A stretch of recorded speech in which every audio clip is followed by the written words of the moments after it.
Yvan Plumeur se réfugia dans un coin du salon, le regard fixé sur son chien Tiger.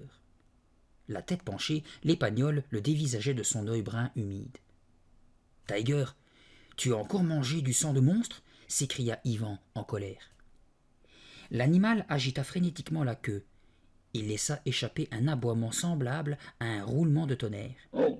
Yvan s'adossa contre le mur. Haletant, Tiger s'avança vers lui d'un pas lourd. Son énorme langue rose pendait de sa gueule béante.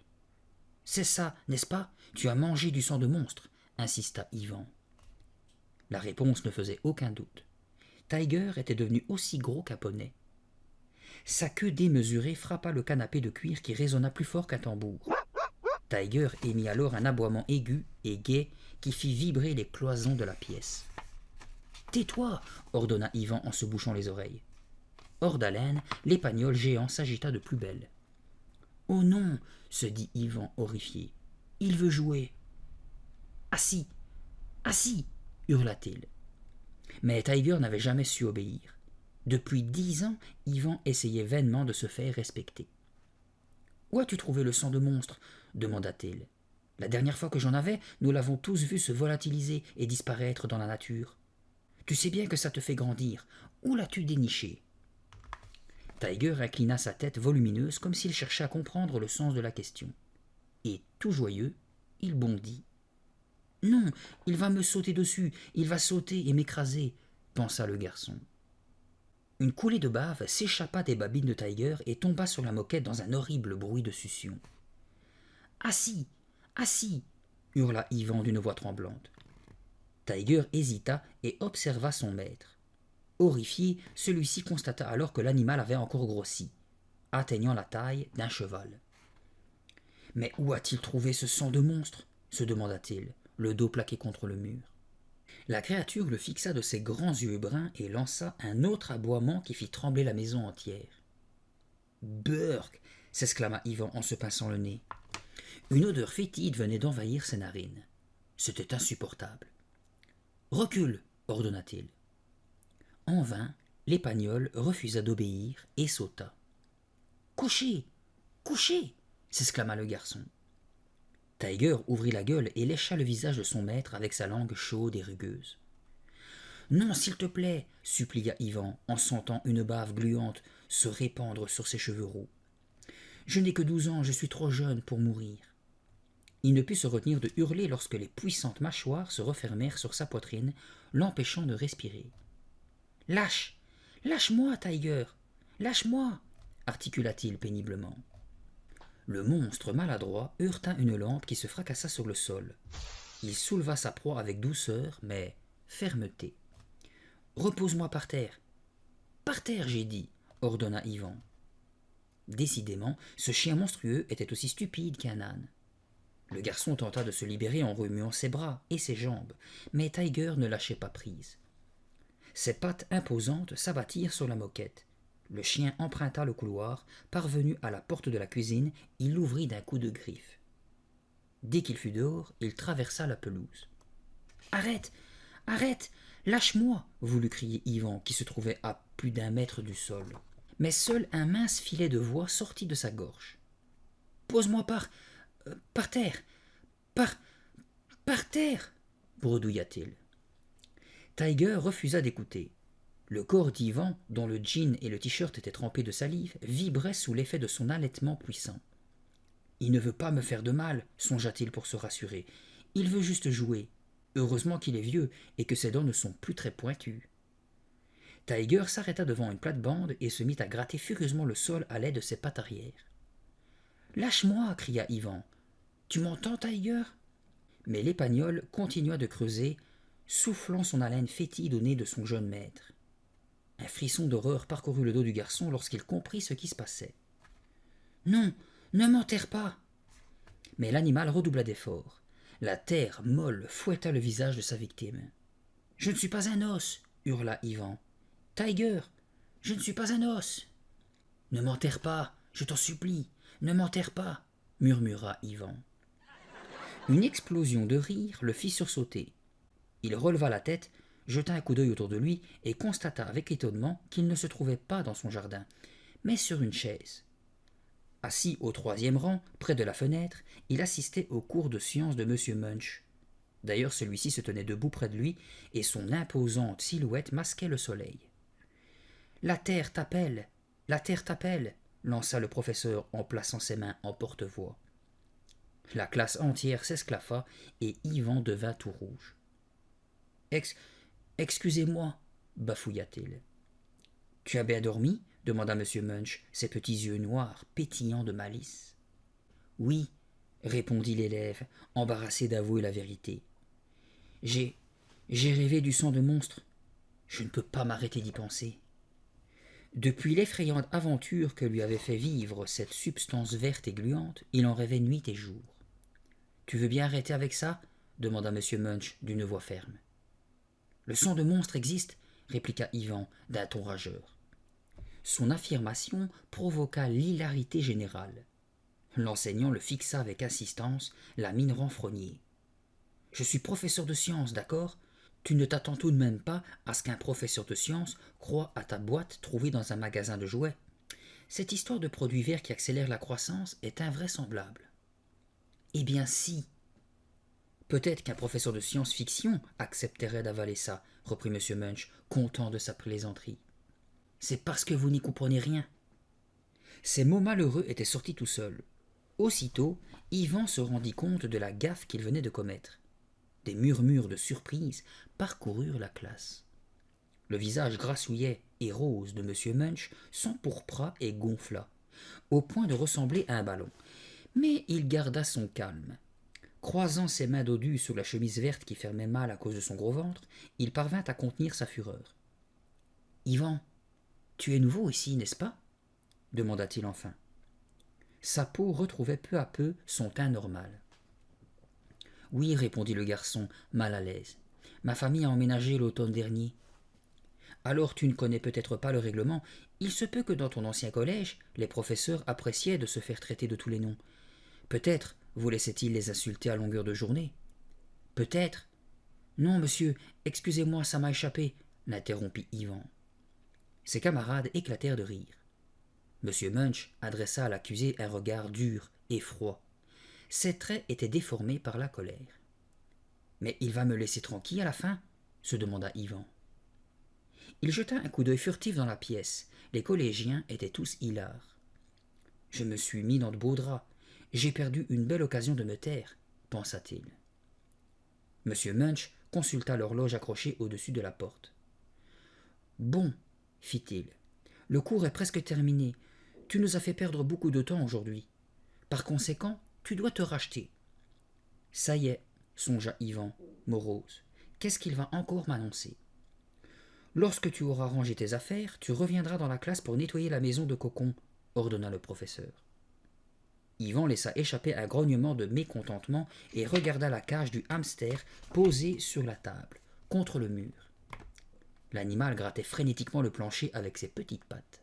« Oh non, pas lui !» se lamenta Yvan. Il détestait Cocon, et M. Munch le savait. Pour la 3e fois de la semaine, celui-ci l'obligeait à rester après le cours pour s'occuper de cette bête horrible. « Pendant que tu nettoieras la cage, tu réfléchiras à ce que tu peux faire pour améliorer tes résultats en sciences, » suggéra M. Munch en regagnant son bureau. « Je ne le ferai pas !» hurla Yvan en bondissant sur ses pieds. Des murmures étonnés s'élevèrent dans la classe. « Je déteste Cocon ! Je déteste ce gros hamster ignoble !» hurla-t-il. Devant l'assistance médusée, il s'élança vers la cage, ouvrit la grille et saisit Cocon par la peau du cou. Puis, d'un geste brusque, il projeta le rongeur par la fenêtre, grande ouverte. Yvan savait parfaitement que cette scène n'était que le fruit de son imagination. Un rêve éveillé, en quelque sorte. Non, il ne s'était pas levé en hurlant. Il n'avait pas jeté le hamster par la fenêtre. Il s'était contenté de se représenter la situation. Qui n'a pas envie d'échapper à la réalité de temps en temps ? D'ailleurs, Yvan n'aurait jamais fait une chose aussi délirante. « Oui, monsieur Munch », s'entendait-il répondre, le visage tourné vers la lumière pour mieux observer les nuages qui défilaient rapidement dans le ciel. Il distingua son reflet dans la vitre. Ses cheveux roux semblèrent plus sombres, de même que les taches de rousseur qui parsemaient ses joues. Son expression était mélancolique. En effet, Il détestait par-dessus tout que l'on se moque de lui devant toute la classe. Pourquoi M. Munch ne me laisse-t-il pas tranquille? Il devrait savoir comment c'est difficile d'être nouveau. Je ne pourrai jamais me faire des amis s'il continue à me ridiculiser de la sorte. Comme s'il ne suffisait pas que personne ne croie au sang de monstre. Car dès son arrivée, Yvan s'était empressé de tout raconter aux élèves de son nouveau collège. Son séjour chez sa grande-tante, l'été précédente, sa rencontre avec une fille nommée Dom et l'achat d'une boîte bleue portant l'inscription « Sang de monstre », qu'il avait déniché dans un vieux magasin de jouets poussiéreux. Il leur avait expliqué que la substance verte et gluante s'était mise à grossir jusqu'à déborder de sa boîte, puis du seau où elle avait été déposée, et enfin de la baignoire dans laquelle il avait fallu la transvaser. Puis le sang de monstre avait continué à augmenter de volume comme un organisme vivant. Il leur avait aussi confié que Tiger était devenu énorme après en avoir avalé seulement une petite bouchée. Auparavant, il avait été convenu que cette histoire terrifiante et formidable les fascinerait tous, mais il n'avait pas prévu qu'ils la trouveraient grotesque. On ne l'avait pas cru. On s'était moqué gentiment de lui en lui conseillant d'aller se faire soigner le plus vite possible. Depuis, Yvan avait la réputation d'un baratineur. « Si seulement j'arrivais à leur prouver que j'ai raison », pensait-il souvent avec tristesse.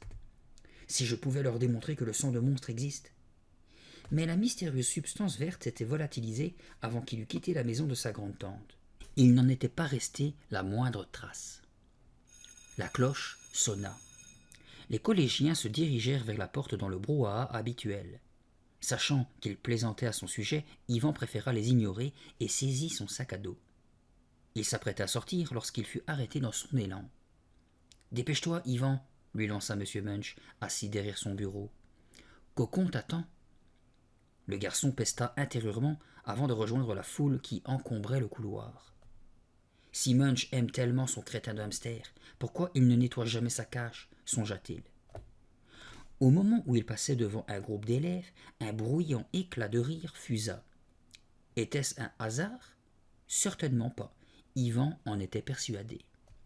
Il accéléra le pas en se dirigeant vers son casier quand son pied heurta un obstacle.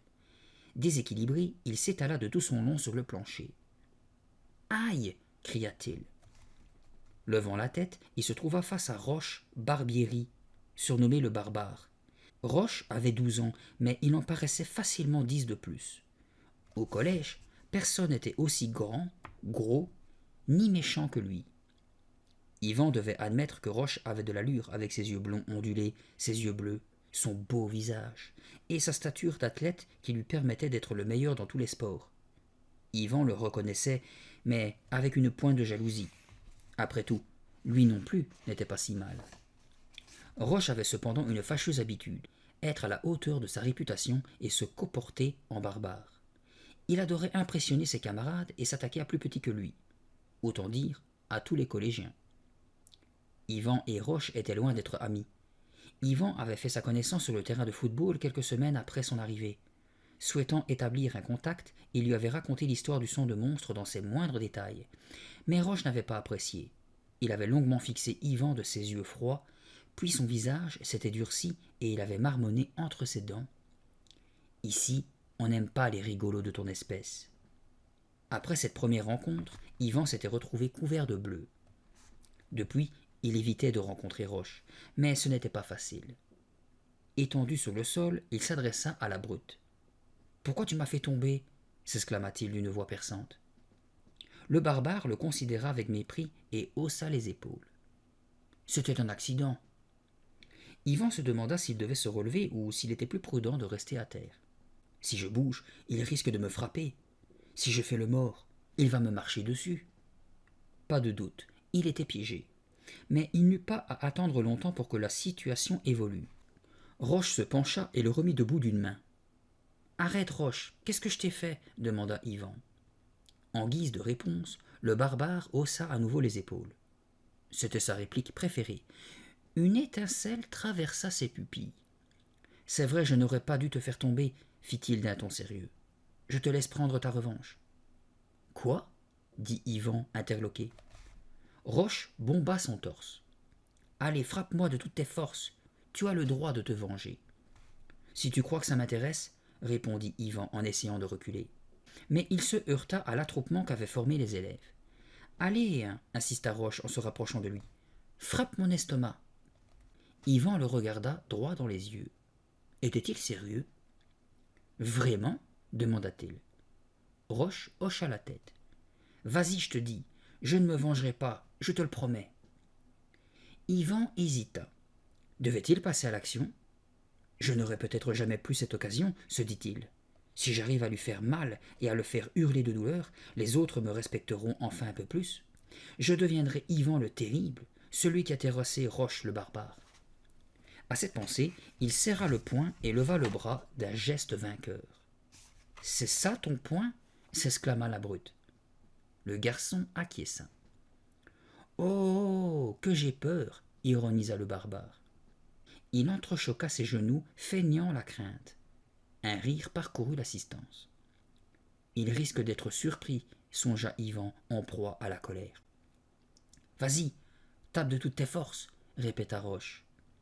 Yvan prit une profonde inspiration et bloqua ses poumons. Il s'élança et asséna un coup aussi violent que possible. D'après le bruit sourd qu'il fit, il crut avoir heurté un mur en béton. « Hé !» lança une voix grave. Yvan sursauta et pivota sur lui-même. Monsieur Munch le dévisageait, furieux. « Je ne veux pas de bagarre ici !» cria le professeur en se précipitant. Il s'interposa entre les deux ennemis et s'adressa à Roche. « Pourquoi Yvan t'a-t-il frappé ?» Roche haussa les épaules, écarquillant ses yeux bleus. « Je ne sais pas, monsieur Munch, » répondit-il d'un air innocent. « Yvan est tout simplement venu vers moi et il m'a frappé de toutes ses forces. » Il massa ses côtes et laissa échapper un gémissement plaintif. « Aïe, j'ai mal !» Monsieur Munch plissa ses petits yeux noirs, son visage bouffi devint cramoisi. « J'ai tout vu, Yvan, » maugréa-t-il entre ses dents. « Crois-moi, ça ne va pas se passer comme ça. »« Mais, monsieur Munch !» protesta ce dernier. Le professeur leva la main pour lui imposer le silence. « Ce n'est pas parce que tu t'es senti humilié en classe qu'il faut te venger sur tes petits camarades. » Roche porta la main à sa poitrine. « Veux-tu aller à l'infirmerie » lui demanda monsieur Munch. « Non, ça va aller » répondit l'autre en secouant la tête. Il avait du mal à garder son sérieux. Il s'éloigna en chancelant. « Quel hypocrite !» pensa amèrement Yvan. Roche savait depuis le début que monsieur Munch était dans les parages. « Va t'occuper de Cocon » lui ordonna le professeur en fronçant les sourcils. « Et essaie de te rattraper, parce que je t'aurai à l'œil. » Yvan marmonna une vague réponse et repartit vers la classe d'un pas traînant. Le soleil entrait par la fenêtre, éclairant toute la pièce. Furieux et bouleversé à la fois, le garçon se dirigea vers la cage du hamster. La créature blanc et marron plissa aussitôt son petit museau en signe de bienvenue, car elle connaissait bien le rituel. Yvan l'observa derrière les barreaux. « Pourquoi les gens aiment-ils ces bestioles ?» se demanda-t-il. « Parce qu'elles plissent leur museau ? Parce qu'elles courent comme des folles sur la roue ? Ou est-ce à cause de leurs belles dents de lapin ?» Cocon tourna vers lui ses petits yeux noirs. « Il a le même regard que monsieur Munch, » nota Yvan en riant intérieurement. « C'est pour ça que le prof y tient tant. »« D'accord, tu n'es pas si moche après tout, mais moi je connais ton secret. Tu n'es qu'un gros rat déguisé, » déclara-t-il. En guise de réponse, Cocon plissa une nouvelle fois le museau. Soupirant profondément, Yvan se mit au travail en retenant sa respiration, tellement il détestait l'odeur du mammifère. « Tu n'es qu'un porc. Quand apprendras-tu à nettoyer ta cage toi-même » fit-il en remplaçant les journaux souillés. Ensuite, il lui apporta de l'eau fraîche. « Tiens, tu veux des graines de tournesol » proposa-t-il. Yvan commença à se sentir de meilleure humeur. Il avait presque terminé sa corvée. Il retira le bac à graines et traversa la pièce pour en prendre des fraîches dans le placard. « Regarde, Cocon, ces graines ont l'air délicieuses » annonça-t-il en revenant. Mais il s'arrêta à mi-chemin, ahuri. La porte de Cocon était grande ouverte. Le hamster avait disparu.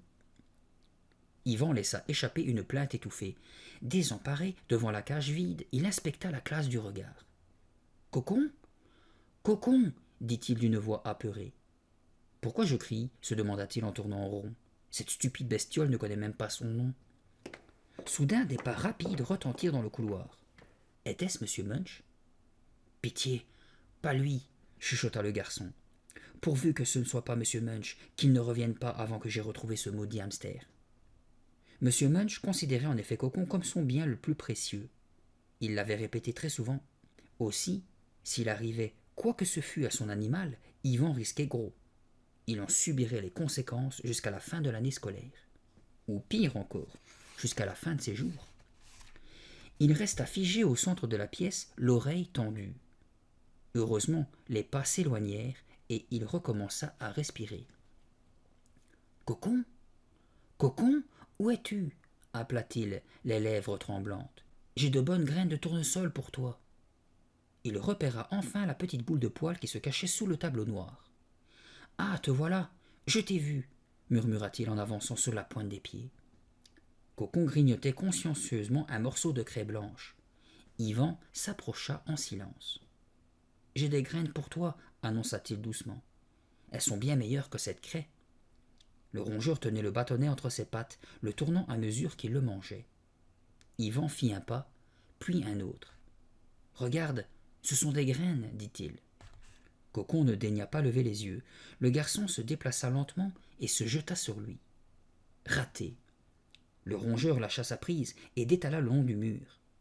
Yvan fit une nouvelle tentative, en vain. Cocon lui échappa et fila derrière le bureau de M. Munch.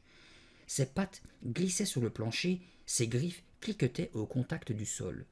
« Tu ne peux pas t'enfuir, tu es trop gros !» s'exclama Yvan, exaspéré.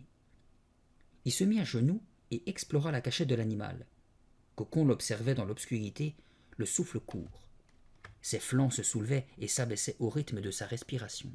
« N'aie pas peur, » chuchota Yvan d'un ton rassurant. « Je vais te remettre en sécurité dans ta belle cage. » Aussitôt, il se glissa sous le bureau.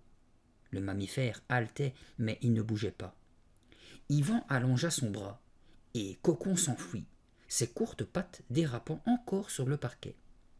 De rage, le garçon bondit sur ses pieds. « Cocon, qu'est-ce que tu fabriques ? Arrête ce jeu ridicule !» Mais il ne s'agissait pas d'un jeu. Yvan en était conscient. S'il n'arrivait pas à mettre la main sur le hamster, M. Munch allait l'exclure de son cours ou réclamer sa suspension du collège. « Calme-toi, cesse de paniquer, » se répéta-t-il pour s'encourager. Il inspira profondément et retint son souffle. C'est alors qu'il aperçut l'animal sur le rebord intérieur de la fenêtre ouverte.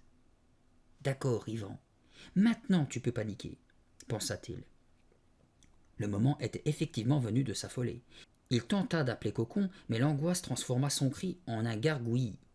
Avalant sa salive avec difficulté, il s'approcha tout doucement de Cocon. « Viens ici, » chuchota-t-il. « Je t'en supplie, viens ici. » Yvan avança d'un pas, puis d'un autre. Il pouvait presque toucher ce maudit hamster. Il fit un dernier pas. « Ne bouge pas, mon petit, ne bouge pas. » Il tendit la main très, très lentement. Cocon posa sur Yvan son regard doux et sombre. Et il sauta par la fenêtre. Yvan n'hésita pas une seconde. Il sauta à son tour. Heureusement, la salle de science se trouvait au rez-de-chaussée. Il atterrit tête la première dans une haie de buis, mais il eut du mal à se dégager des branches. Il fit quelques pas sur la pelouse et scruta le jardin. « Cocon, où es-tu » Yvan s'accroupit.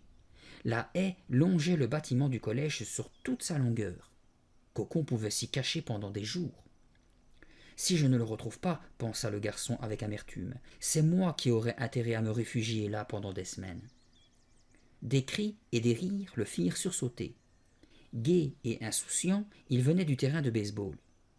Toujours accroupi, Yvan se retourna dans ses directions et aperçut une boule marron qui roulait sur la pelouse. Non, ce n'était pas une balle, c'était Cocon. « Cette fois, tu ne t'en tireras pas comme ça, » s'exclama Yvan en se lançant à sa poursuite. « Même si je devais t'écraser. » Pendant un court instant, il imagina le hamster aplati comme une crêpe, transformé en un minuscule tapis rond et touffu. Et malgré son affolement, il ne put retenir un sourire. Tout en courant, il garda les yeux rivés sur le rongeur qui s'approchait de l'aire de jeu. Soudain, il poussa un cri d'effroi. L'animal se dirigeait droit sur deux filles qui roulaient à vélo. Riant aux éclats, elles ne l'avaient pas remarqué. « Il va se faire tuer !» se dit Yvan en fermant les yeux. Mais elles continuèrent leur route et le hamster fut épargné. Cocon, reviens ici immédiatement, hurla alors Yvan, furieux. À ces mots, l'animal parut accélérer. Courant à toute allure sur ses pattes minuscules, il atteignit bientôt la 3e base du terrain de baseball. Des joueurs interrompirent brusquement leur partie, étonnés. Attrapez-le, attrapez-le, cria Yvan anxieux. Mais ils se contentèrent de ricaner. Merci de votre aide, ironisa le garçon. Il se dirigea alors vers la 2e base, mais constata que Cocon avait disparu. Il s'arrêta, pivota sur lui-même, le cœur battant à tout rompre dans sa poitrine. Où est-il passé bégaya-t-il en fouillant la pelouse du regard. Indifférents, les sportifs avaient repris leur match. Je ne vais pas le perdre maintenant, se dit-il, affolé. Ce n'est pas possible. La sueur perla sur son front. Il l'essuya et repoussa ses mèches rousses et frisées en arrière. Son t-shirt humide collait à sa peau. Sa bouche était totalement sèche. Il distingua alors une masse ronde et brune qui se blottissait dans l'herbe. Cocon fit-il en approchant avec précaution. Non, ce n'était qu'un gant de baseball. Quelqu'un aurait-il vu Cocon demanda-t-il désespéré. Les joueurs se tournèrent vers lui et le dévisagèrent, bouche bée. Cocon, ici intervint une certaine Jennifer. Tu as emmené le hamster en promenade? L'équipe entière partit d'un fou rire méprisant. Il s'est enfui, expliqua Yvan, essoufflé. C'est ça que tu cherches lança alors une voix familière. Yvan se retourna et tomba sur Roche, Barbieri. Un sourire illuminait le visage réjoui du barbare qui semblait content de lui. Agrippant la pauvre bête par la peau du dos, il la brandissait devant lui. Les petites pattes du hamster gigotaient dans le vide. « Génial, tu l'as attrapé !» s'exclama Yvan avec reconnaissance. « Il a sauté par la fenêtre. » Il tendit les mains vers l'animal. « Prouve-nous que c'est celui que tu cherches !» s'exclama l'autre en reculant. « Quoi ? Tu peux l'identifier ?» le défia Roche. « Prouve-nous que ce hamster t'appartient. » Yvan avala la salive avec difficulté et regarda autour de lui. Les joueurs souriaient, enchantés de cette mauvaise plaisanterie.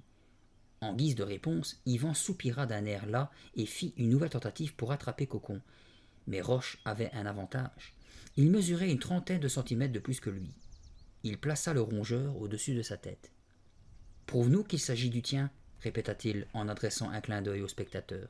« Fiche-moi la paix, Roche. Tout ce que je veux, c'est remettre ce stupide hamster dans sa cage avant que M. Munch... »« Il a une pièce d'identité » renchérit la brute, ignorant ses explications. « Montre-la-moi. » Énervé, Yvan jeta ses bras en avant dans l'espoir de saisir Cocon. Mais Roche fut plus rapide. Des ricanements saluèrent la réaction.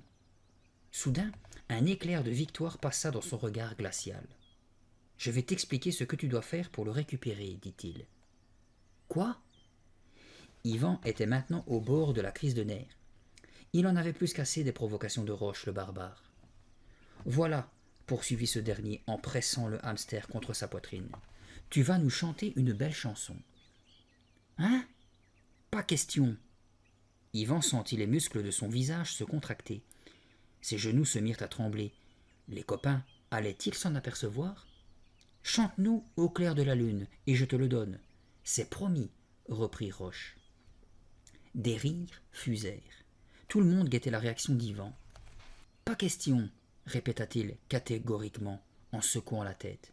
« Allez, » insista Roche en caressant la petite boule de fourrure. « Juste un couplet. Tu ne l'as pas oublié. Voyons, tu aimes chanter, n'est-ce pas ?»« Non, je déteste, » grommela le garçon, les yeux rivés sur Cocon. « Ne sois pas si têtu. Je parie que tu te débrouilles très bien. Tu es soprano ou alto ?» Cette question déclencha l'hilarité générale. Yvan serra les poings de toutes ses forces. Il aurait voulu frapper Roche, le frapper sans s'arrêter, effacer ce sourire narquois de ce beau visage. Mais il se souvint combien il avait souffert lors de leur précédente bagarre et combien le corps de son adversaire lui avait paru solide. Il inspira profondément. « Si j'accepte de chanter ta chanson idiote, tu me rendras vraiment le hamster ?» Roche garda le silence, car son attention était attirée par autre chose, et celle des spectateurs aussi. Ils étaient tous intéressés par une scène qui se déroulait derrière Yvan. Mal à l'aise, celui-ci se retourna et se retrouva nez à nez avec M. Munch. « Que se passe-t-il ici » demanda le professeur. Ses petits yeux noirs dévisageaient les deux adversaires d'un air sévère. Yvan s'apprêta à répondre, mais Roche le devança et montra le hamster. « Tenez, monsieur Munch, voici Cocon, dit-il. Yvan l'avait laissé s'échapper, mais je l'ai récupéré au moment où il allait disparaître dans la nature à tout jamais. »« À tout jamais ? Cocon, disparaître à tout jamais ?» s'exclama M. Munch. Il tendit ses mains roses et grassouillettes et récupéra son bien le plus précieux. Il serra l'animal contre son gros ventre en le caressant et en lui parlant. « Merci, Roche, dit-il, je ne l'oublierai jamais. » Puis il foudroya Yvan du regard. « Quant à toi, tu me le payeras. »« Mais je... » essaya de protester le malheureux. « Nous en reparlerons demain, » l'interrompit M. Munch. « Pour l'instant, je dois remettre ce pauvre Cocon dans sa cage. » Il quitta les élèves et marcha à pas saccadés vers le collège. « Il se dandine exactement comme Cocon, » ne put s'empêcher de penser Yvan, malgré son accablement. D'habitude, ce genre de constatation lui remontait le moral, mais pas ce jour-là. Il se sentait trop humilié pour s'amuser ainsi. Roche l'avait encore ridiculisé devant tout le monde. En un seul après-midi, cet imbécile avait réussi à lui attirer des ennuis 2 fois de suite. La partie de baseball reprit. Yvan se dirigea en traînant les pieds vers la classe, où il avait laissé son sac à dos. Il n'arrivait pas à décider qui, de Cocon ou de Munch, il détestait le plus. L'image du hamster cuisant dans un moule à 4/4 lui traversa soudain l'esprit, mais même cette vision agréable ne fit aucun effet. Il prit son sac et claqua la porte de la pièce si violemment que l'écho résonna jusqu'au bout du couloir désert. Perdu dans de sombres pensées, il prit le chemin de sa maison. « Quelle horrible journée ! Rien de pire ne peut plus m'arriver, » dit-il à haute voix. Yvan traversa la rue et empruntait le trottoir bordé d'une haie lorsque quelqu'un bondit derrière lui, le saisit par les épaules et le jeta brutalement à terre. Yvan poussa un cri de terreur et découvrit le visage de son agresseur. « C'est toi » hurla-t-il. « Tu veux un petit conseil ? Ne t'inscris jamais dans une équipe de lutte, fit Dom en souriant. « Mais qu'est-ce que tu fais là » s'exclama Yvan. Après l'avoir aidé à se relever, elle replaça d'un mouvement de tête les courtes mèches très brunes qui encadraient son visage. Ses yeux bruns foncés brillaient d'excitation. « Tu n'as pas reçu mes lettres » demanda-t-elle. Dom était la fille qu'il avait rencontrée l'été précédent, alors qu'il passait 2 semaines chez sa grande-tante. Ils étaient devenus amis. C'est elle qui l'avait accompagné lorsqu'il avait acheté le sang de monstre et qui avait partagé toutes ses aventures incroyables. Yvan l'aimait bien, il la trouvait drôle, courageuse et originale. Il n'arrivait jamais à prévoir ses réactions. Elle ne s'habillait pas comme les autres filles et adorait les couleurs vives. Ce jour-là, elle portait un débardeur violet et un short jaune assorti à ses baskets. « Dans ma dernière lettre, je t'ai pourtant dit que mes parents étaient envoyés en mission en Europe pour 3 mois, précisa-t-elle en le bousculant gentiment, qu'ils me laisseraient chez mon oncle et ma tante et que j'habiterais à 2 pas de chez toi. Oh, ils vont me manquer. » « Je sais, répondit Yvan en levant les yeux au ciel, mais je ne m'attendais pas à ce que tu me sautes dessus dans la rue. Tu es content de me voir ? Non, pas du tout, plaisanta-t-il. Dom décida d'accompagner son camarade.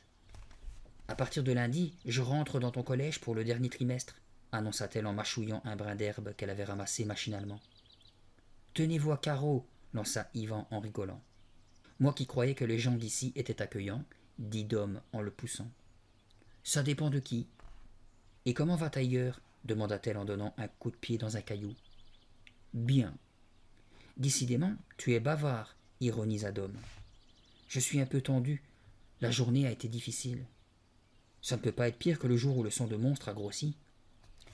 Je t'en supplie, évite de parler de ça, grogna Yvan, soudain sérieux. Qu'est-ce que tu as ? Tu n'as pas l'air dans ton assiette. Tu te sens mal ici ? Un peu, avoua Yvan en secouant la tête. Tout en marchant, il lui raconta ses ennuis. Monsieur Munch et Cocon, les élèves qui le prenaient pour leur souffre-douleur, Roche le barbare qui n'arrêtait pas de le provoquer, uniquement pour le voir puni. Et personne ne m'a cru à propos du sang de monstre, ajouta-t-il. Les deux amis venaient de s'arrêter devant l'allée qui conduisait à la nouvelle maison de Yvan, un cottage de briques brunes surmonté d'un toit de tuiles rouges. Le soleil de cette fin d'après-midi se dissimula derrière un gros nuage laiteux, et un large ruban d'ombre balaya la pelouse. Dom dévisagea Yvan, la bouche ouverte. Son brin d'herbe tomba sur le trottoir. « Quoi ? Tu leur as parlé du sang de monstre ?» fit-elle, stupéfaite.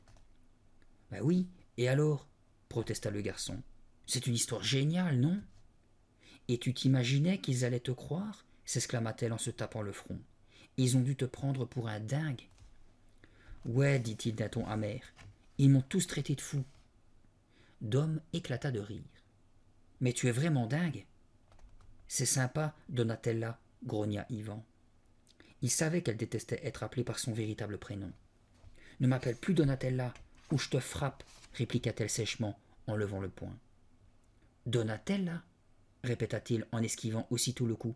« Tu tapes comme une fille. »« Et toi tu vas saigner comme un garçon, » menaça-t-elle en riant. Yvan s'arrêta de chahuter. Il venait d'avoir une idée. « Et tu pourrais leur dire que je ne suis pas fou ?»« Hein ?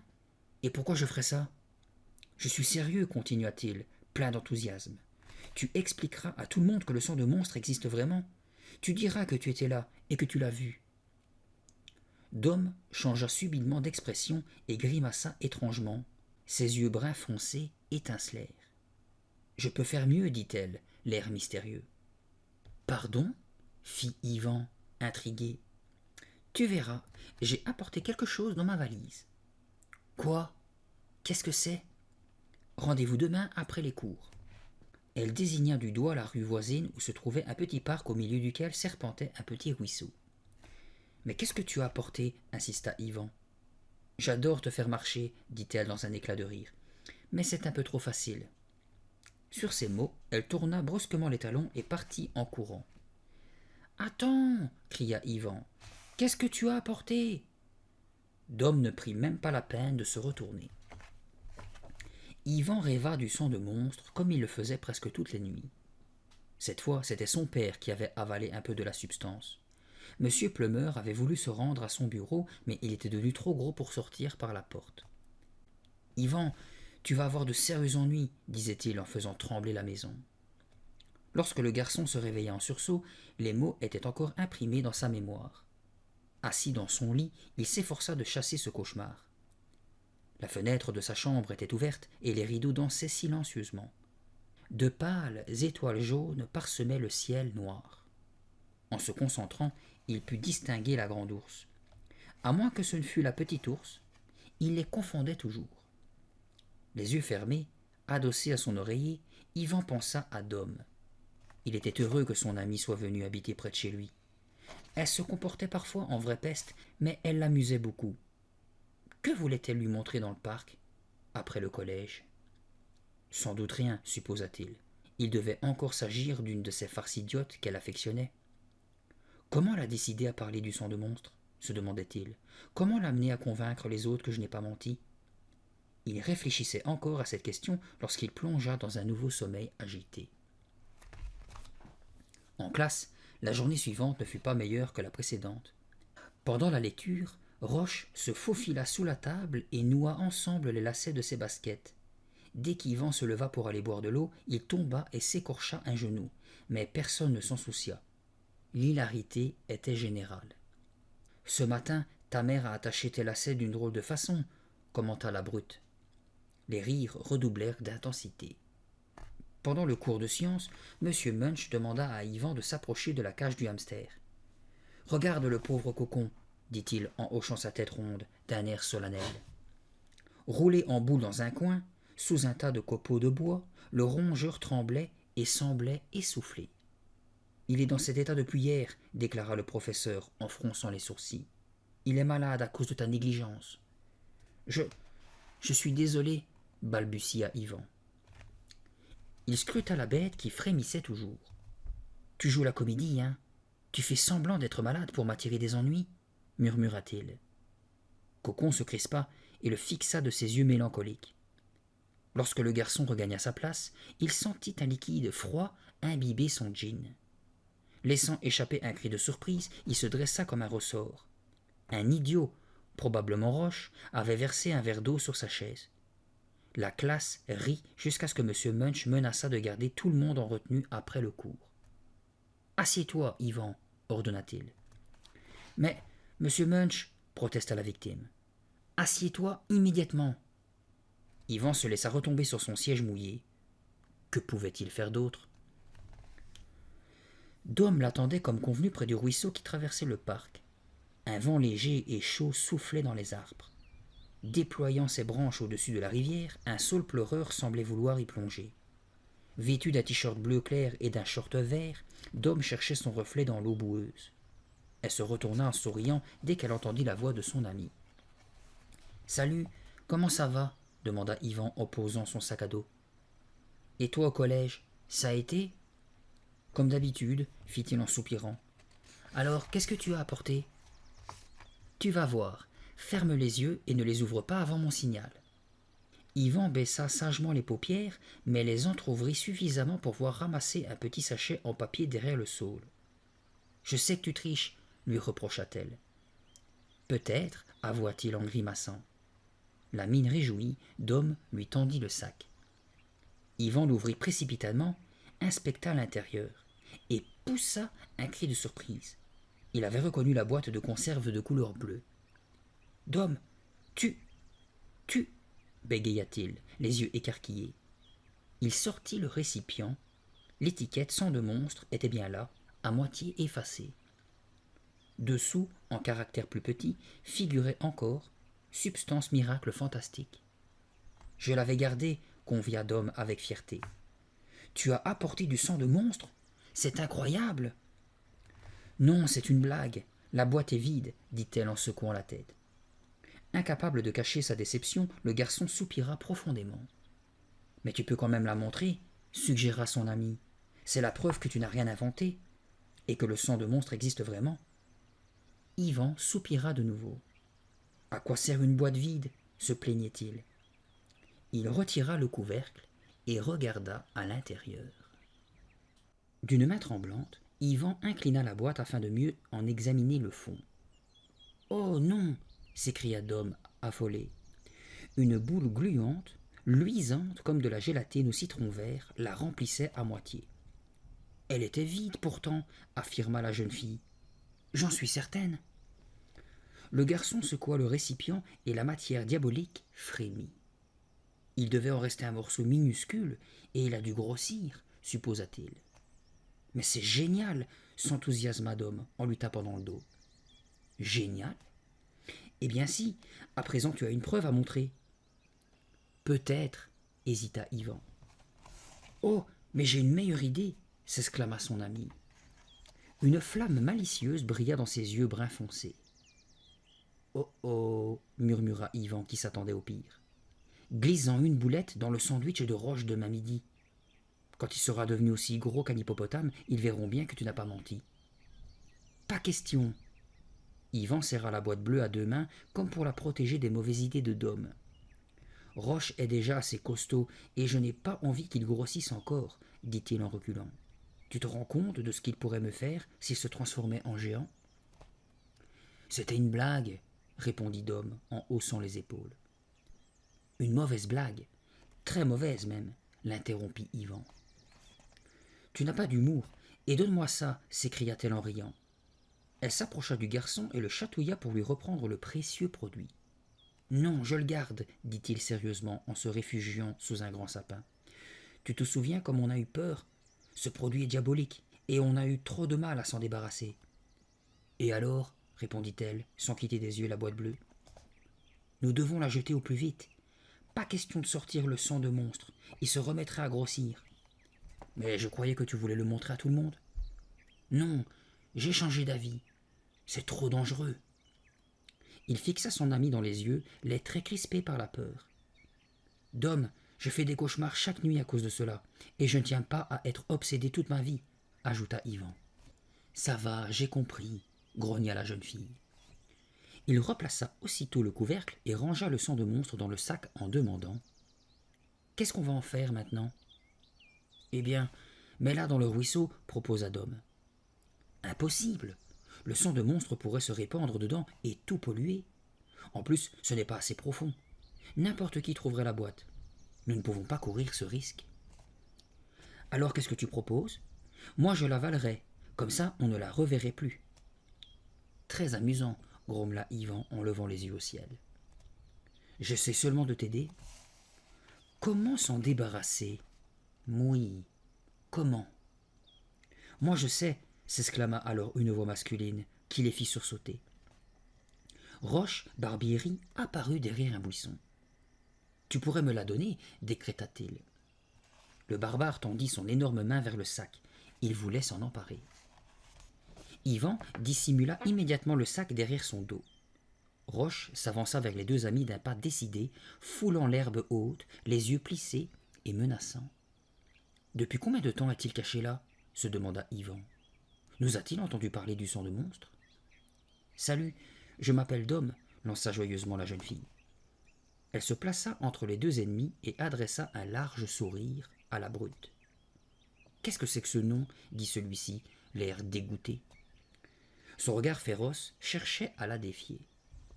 Tu préfères peut-être t'appeler Roche? Et répliqua-t-elle, déterminée. Tu me connais? Fit-il, surpris.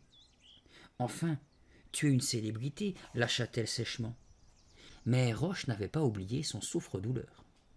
Donne-moi ce sac tout de suite, lui dit-il en tendant son bras puissant. Pourquoi je te le donnerais? Protesta Yvan qui essayait de rester calme. Parce qu'il est à moi, prétendit Roche. Je l'ai oublié ici. Tu as oublié un sac vide ici? Il n'est pas vide, je t'ai vu mettre quelque chose dedans. Donne-le-moi.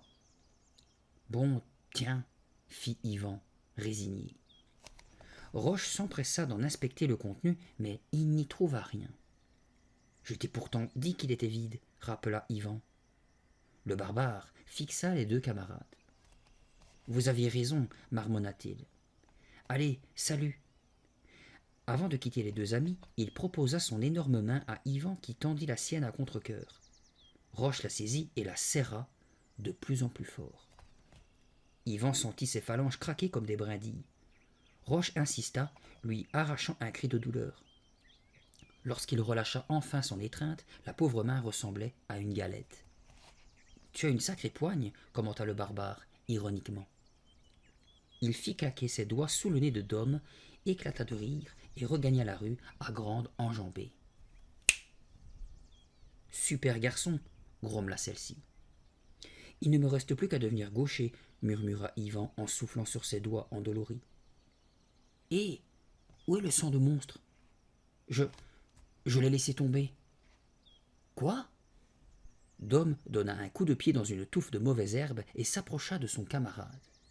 J'ai voulu cacher la boîte dans la poche arrière de mon jean pendant que Roche te parlait, expliqua-t-il en se penchant pour la ramasser.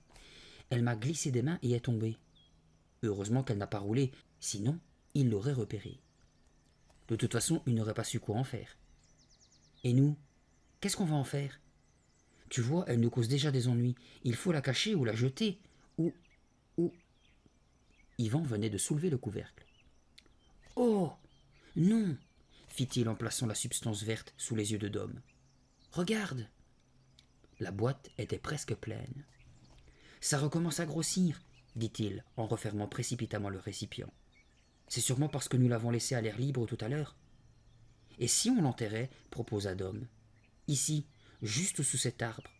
Nous allons faire un grand trou et le mettre dedans. » Yvan acquiesça. Cette solution avait le mérite d'être simple et rapide. Ensemble, ils s'accroupirent et se mirent à creuser le sol avec leurs mains. Sous l'arbre, comme la terre n'était pas trop compacte, ils parvinrent rapidement à faire un trou de taille convenable. Yvan y déposa délicatement le sang de monstre qui fut aussitôt recouvert. Le sol reprit son apparence initiale. « C'était une excellente idée, conclut Dom en s'essuyant les mains sur le t-shirt de son ami. Si jamais nous en avons besoin, nous saurons où le trouver. »« Hein? Et pourquoi en aurions-nous besoin ?» demanda Yvan, dont les cheveux trempés de sueur étaient collés à son front. Son visage, parsemé de taches de rousseur, était maculé de boue. « On ne sait jamais, » dit Dom, qui haussa les épaules. « Nous n'en aurons plus jamais besoin, » affirma-t-il. « Jamais. » Il ignorait à quel point il se trompait. « Salut, papa, » Quoi de neuf? Yvan venait de pénétrer dans le garage. Monsieur Plummer interrompit son travail et se retourna. Veux-tu voir mon nouveau chef-d'œuvre? Demanda-t-il avec un sourire d'autosatisfaction. Oui, bien sûr, répondit son fils en souriant à son tour. Chaque week-end, son père passait des heures dans ce garage qui lui servait d'atelier. Il frappait sur de grandes plaques de métal et réalisait ce qu'il appelait ses travaux. Il ciselait, forgeait, sciait et mettait beaucoup d'énergie à fabriquer ses sculptures. Malgré tous ses efforts, Yvan ne voyait pas de modification. Les plaques étaient toujours les mêmes. M. Plummer recula de quelques pas afin d'admirer son œuvre. Il abaissa le lourd maillet qu'il avait dans une main et pointa le ciseau qu'il tenait dans l'autre. « J'ai utilisé du laiton, dit-il. Je vais appeler ça feuille d'automne. » Yvan examina le résultat d'un air songeur. « Papa, c'est toujours une plaque et pas une feuille, fit-il remarquer en essayant de garder son sérieux. Ce n'est pas censé ressembler à une feuille, mais plutôt à ce qu'elle m'inspire, expliqua M. Plummer, un peu vexé. Oh, d'accord, je vois ce que tu veux dire. Un autre objet attira l'attention du garçon. Tiens, qu'est-ce que c'est? Enjambant prudemment plusieurs poutrelles de métal, il se fraya un chemin jusqu'à une autre sculpture et passa la main sur sa surface douce et polie. C'était un énorme cylindre en aluminium dressé sur un socle en bois. « Vas-y, fais-le tourner, dit fièrement M. Plummer. Je l'ai baptisé la roue. Yvan fit une tentative et le tube tourna. C'est génial, papa, tu as inventé la roue, dit-il en riant.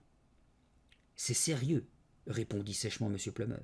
Cette sculpture a été sélectionnée pour le concours annuel de ton collège. Je dois la porter cette semaine. Je suis vraiment fier de toi. Tu es le seul à avoir su créer une roue qui tourne vraiment. Tu ne peux que gagner avec une trouvaille pareille, dit Yvan d'un ton espiègle. Le sarcasme est la forme d'humour la plus vulgaire qui soit, grogna son père en fronçant les sourcils. Yvan le salua et sortit du garage en contournant l'amas de ferraille. Les martèlements reprirent, M. Plummer continuait de s'activer, inspiré par le thème de la feuille. Le lundi suivant, après la classe, Yvan rencontra Dom dans le couloir presque désert. « Il faut qu'on se parle plus tard, dit-il. Là, je dois me dépêcher pour aller aux épreuves de sélection du basket. » Un des battants de la porte du gymnase s'ouvrit à l'autre bout du corridor, laissant passer le bruit sourd des ballons heurtant le sol. « Comment se fait-il que tu sois en retard ?» lui demanda Dom en lui barrant le passage. « Monsieur Munch m'a gardé après le cours, » grogna Yvan. « Je suis de corvée de nettoyage de la cage du hamster tous les jours. » Mauvaise nouvelle. Non, ça c'est la bonne. Et c'est quoi la mauvaise? La mauvaise, c'est que Monsieur Munch est aussi l'entraîneur de basket. Eh bien, bonne chance. J'espère que tu seras admis. Yvan partit vers le gymnase, le cœur battant. Monsieur Munch est tellement injuste, se disait-il, démoralisé. Il serait capable de m'interdire de faire partie de l'équipe, juste parce que je suis en retard à l'entraînement, même si c'est de sa faute. Il inspira profondément. Cesse d'avoir des idées sinistres, se reprocha-t-il. Pense à des choses positives. Évidemment, tu n'es pas aussi grand que les autres, ni aussi fort et costaud, mais tu joues bien et tu peux tout à fait être admis. Tu peux y arriver. Dès qu'il eut fini de s'encourager, il poussa la porte à double battant et pénétra dans l'immense salle fortement éclairée. « Attrape !» fit une voix. Yvan sentit soudain son visage éclater. Une vive douleur lui transperça le corps. Puis, il ne vit plus rien, que le noir. En ouvrant les yeux, Yvan vit une vingtaine de têtes au-dessus de lui, dont celle de M. Munch. Le garçon était allongé sur le plancher du gymnase. Son visage lui faisait très mal. Il réussit péniblement à bouger une main et palpa son nez. Il eut la désagréable impression de toucher un fruit ramolli. « Ça va ?» demanda doucement M. Munch. « Mon visage a explosé ?» dit faiblement Yvan. Des rires moqueurs répondirent à sa question. Furieux, le professeur imposa le silence d'un geste de la main. « Roche t'a envoyé le ballon en pleine figure, » expliqua-t-il. Yvan entendit la voix de l'accusé.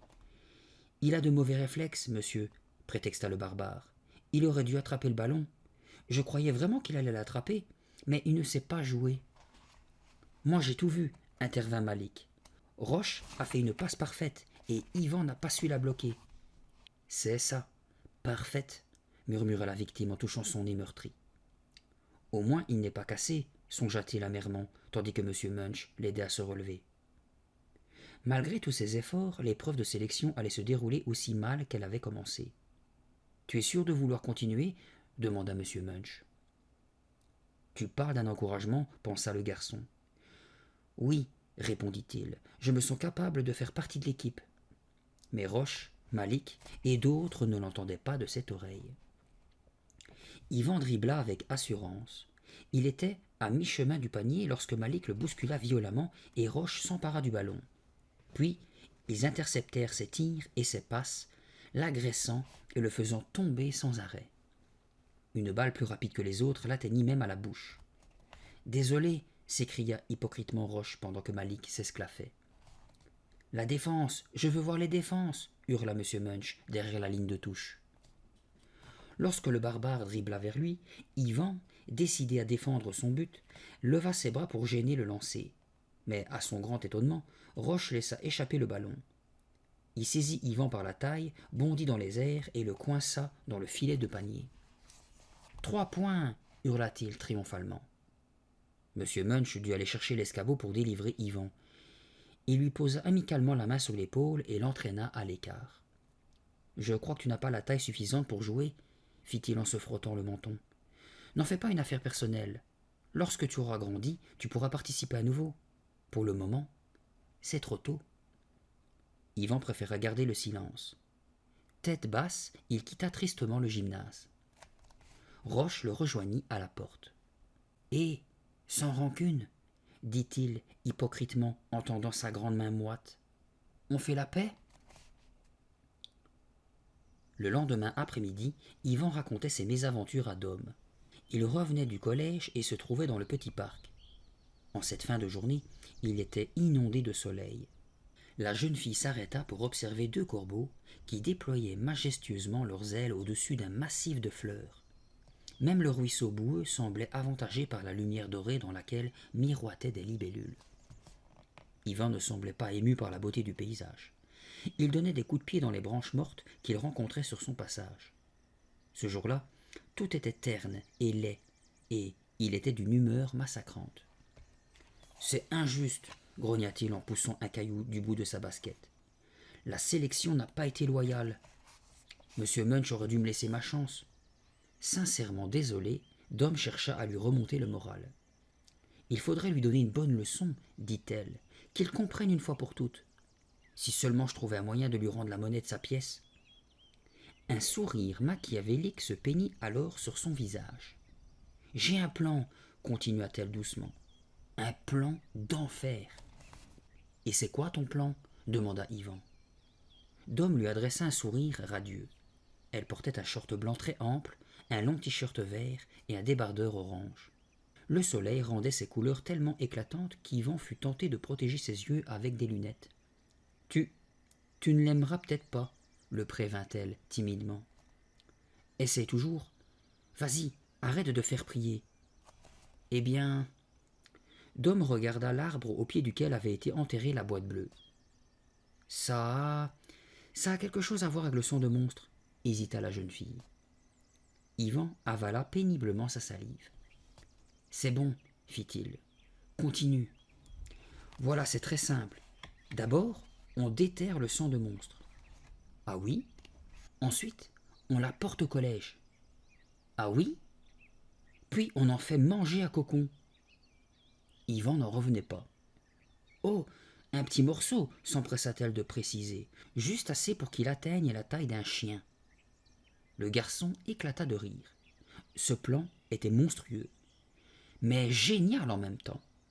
Il donna une claque dans le dos de sa camarade. « Tu es vraiment infâme, lança-t-il. « Infâme !»« Je sais, dit-il avec un sourire de fierté. Tu imagines la tête de Munch rentrant dans la classe et voyant son hamster chéri transformé en épagnol? Quelle rigolade! Alors, tu es d'accord? » Yvan cessa de sourire. « Peut-être que oui, mais à une seule condition, qu'on en prenne un minuscule morceau et qu'on enterre le reste. Je te le promets, répondit Dom. C'est juste pour faire une blague à Munch. Après, on ne se servira plus jamais de ce produit. Bon, alors c'est d'accord. Ils se serrèrent solennellement la main, puis s'élancèrent vers l'arbre. Yvan scruta attentivement les environs, pour s'assurer que personne ne les espionnait cette fois. Lorsqu'il eut la certitude que le parc était désert, ils s'agenouillèrent ensemble et entreprirent de creuser avec leurs mains. Ils avaient enlevé 50 centimètres de terre lorsqu'ils durent se rendre à l'évidence. Il n'y avait rien au fond du trou. Le sang de monstre, bégaya Dom. Le sang de monstre. Il a disparu. On a dû creuser sous un mauvais arbre, suggéra Yvan. Des gouttes de transpiration perlaient sur son front. D'un doigt couvert de terre, Dom écarta une de ses mèches brunes et trempées de sueur. Pas du tout, fit-elle en secouant la tête. Nous sommes sous le bon arbre et nous avons fait un trou au bon endroit. Alors où est passé le sang de monstre demanda Yvan d'une voix aiguë. La réponse ne se fit pas attendre. Roche s'exclamèrent-ils ensemble. Il a dû nous voir l'enterrer l'autre jour, dit le garçon. Il scruta le parc comme si le barbare allait surgir d'un buisson.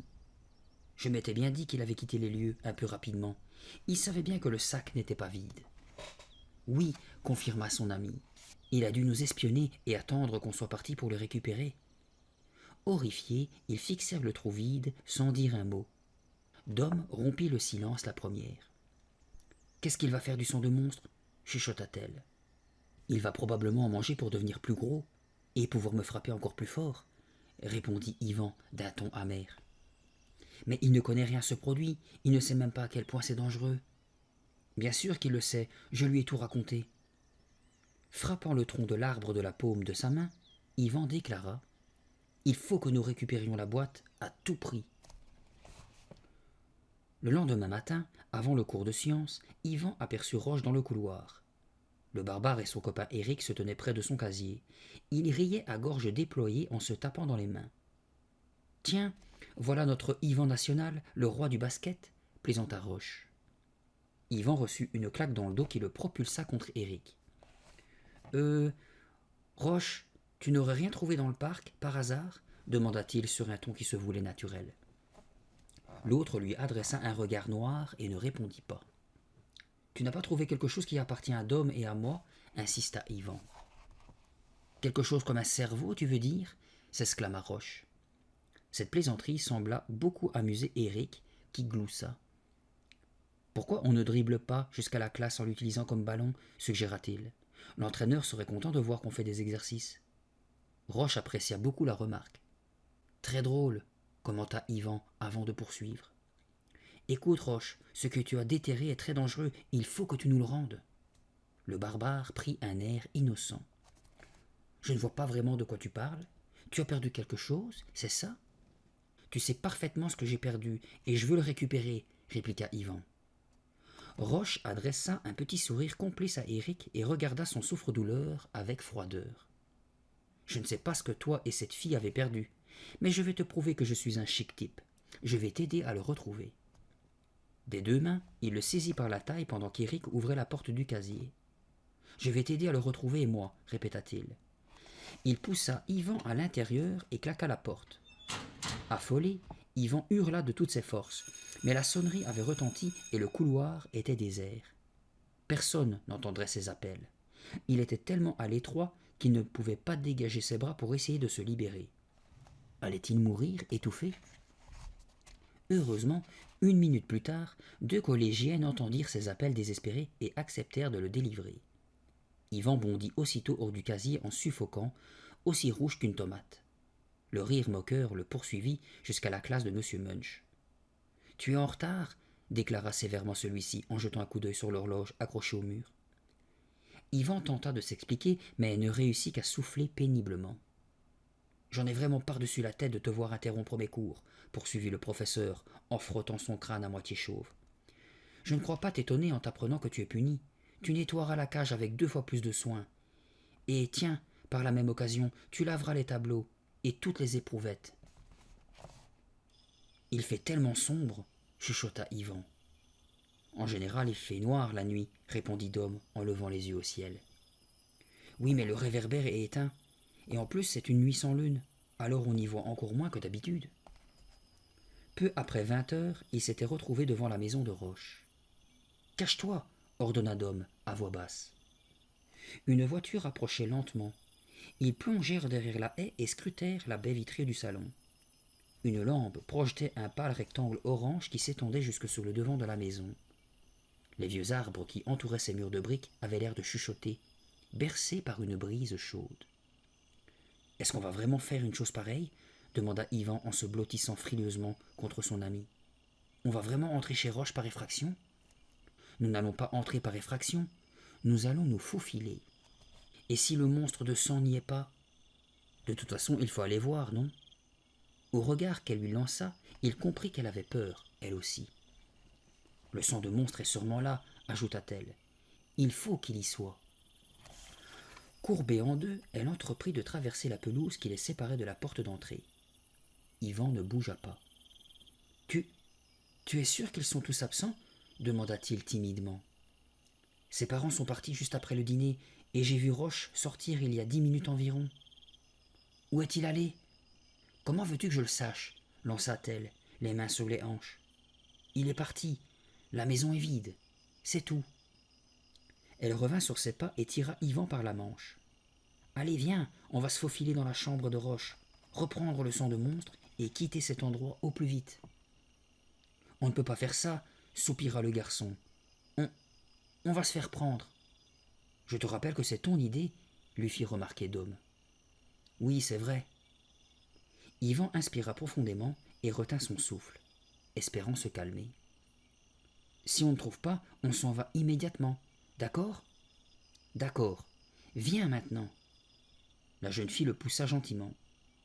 Ils firent quelques pas sur le gazon humide et s'arrêtèrent lorsqu'ils entendirent un grognement. Dom saisit Yvan par le bras.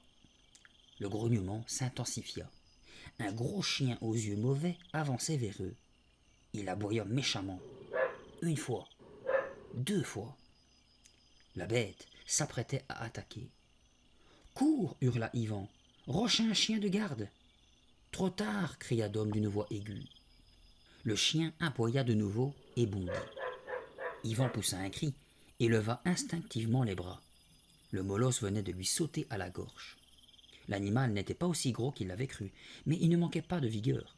Il lui lécha le visage et appuya son museau humide contre sa joue. « Pouah !» s'écria Yvan en éclatant de rire. « Mais qu'est-ce que tu fais ici, Tiger ?»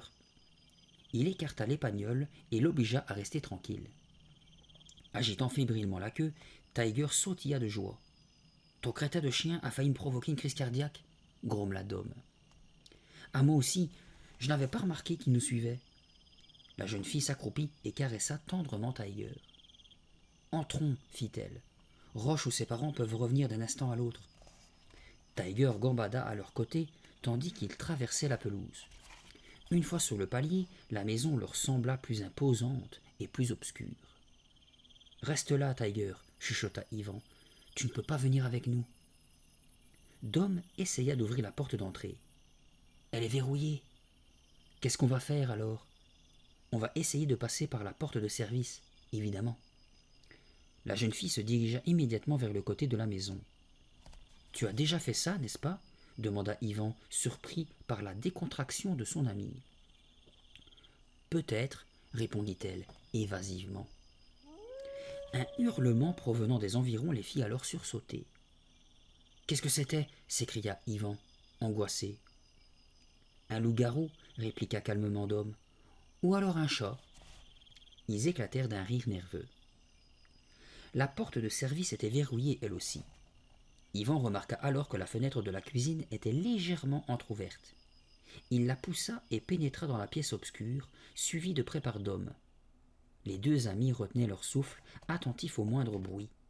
Leurs baskets couinaient sur le linoléum. Le réfrigérateur ronronnait. Le lave-vaisselle était en marche. « J'arrive à entendre les battements de mon cœur, » pensa Yvan. « Qu'est-ce que je fabrique ici ?